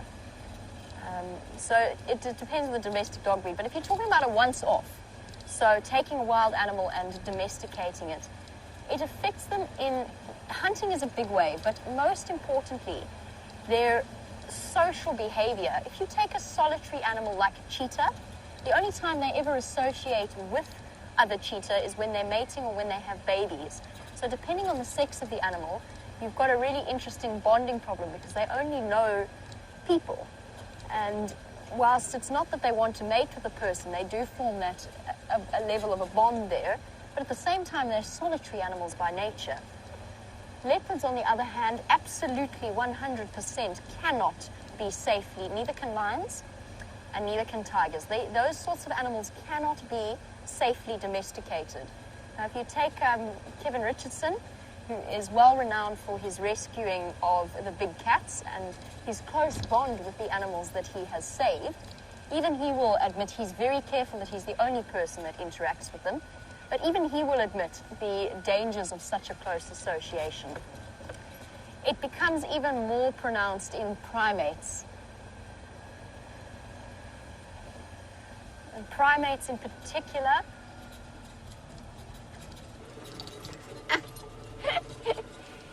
Jenny Hobbs has said that she wouldn't be surprised if at this point we found a polar bear. I have had some really, really exceptionally good luck with unusual sightings. I know that Liam particularly enjoyed this morning, and Liam and myself have also seen a serval. So Ginny, look, I think if I see a polar bear, I will quite happily eat this cap. You watch me see a polar bear now for some bizarre reason. But, no, I don't think we'll get quite that lucky, but what do you think? Should we aim for a pangolin this afternoon? Pangolin, aardvark, something along those lines? Let's really stretch out our ambitions for our sunset safari. And on that note, we've come to the end of our sunrise safari. Thank you, Viam, for your wonderful camera work, as always, and particularly in following that wildcat stalk. And thank you to Rebecca for her difficult decisions in final control, as well as to Lou, who is helping her out in final control. Most importantly, thank you to all of you for your questions and your comments, and keep them coming for the Sunset Safari. Have a wonderful day, and goodbye.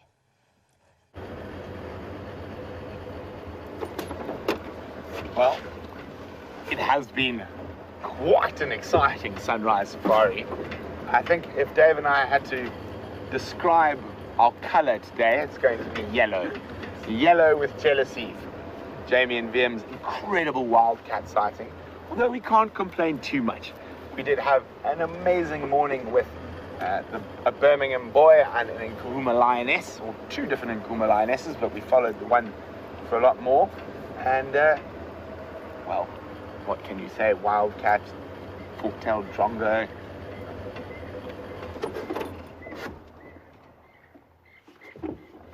Very upset, Franklin in the block there. So hopefully Hubert is still on Karula's tracks. And we left him, but he could have easily walked this far already. I will try to get hold of him. He wasn't answering me on the radio, but he is one of those guys. He's not going to give up till he finds her. So we've decided to give ourselves a little bit more time for this cat challenge, Sunday cat challenge. So we're going to extend it into the sunset safari. How many cats, different species of cat can we get in a day? We're on 2, and I'm hoping we can get at least 3, and if we're really lucky, 4 or 5. But it is a challenge, and I do like a good challenge. Just listening again, but let's move on a little bit. Or will the Queen grace us with her presence in the last few moments of the sunrise safari? There is a path, an animal path she does like to use up here. So I'm going to go have a quick squiz at that, and hopefully she'll just be meandering across the road. The chances are quite slim, but always worth a gander.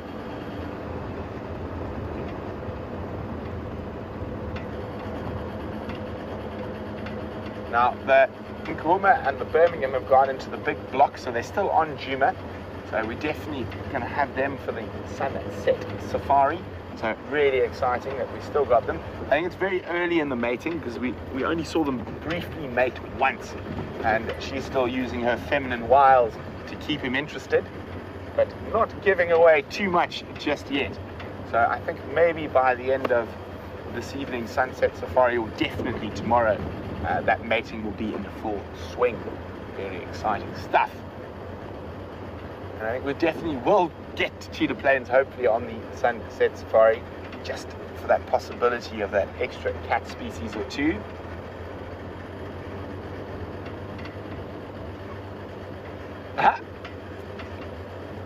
Anna-Marie, thanks very much. Anna-Marie says, I'm moving very sprightly, like my hip is better already. Well, that cortisone injection seems to be doing the job, and hopefully it'll, well, I'm pretty sure it'll hold until we can get it fixed properly. Until then, while I wait to get it fixed, could not want for a better place to wait to getting a hip fixing, but being in the African bush and sharing it with all of you. So thanks again very much for joining us on this. We're going to use the word epic. We try not to use epic, we've used it too much. But epic sunrise safari, and that was all because of Jamie and the Wildcat. But join us for the rest of the cat challenge and a fireside chat on the sunset safari in a few short hours.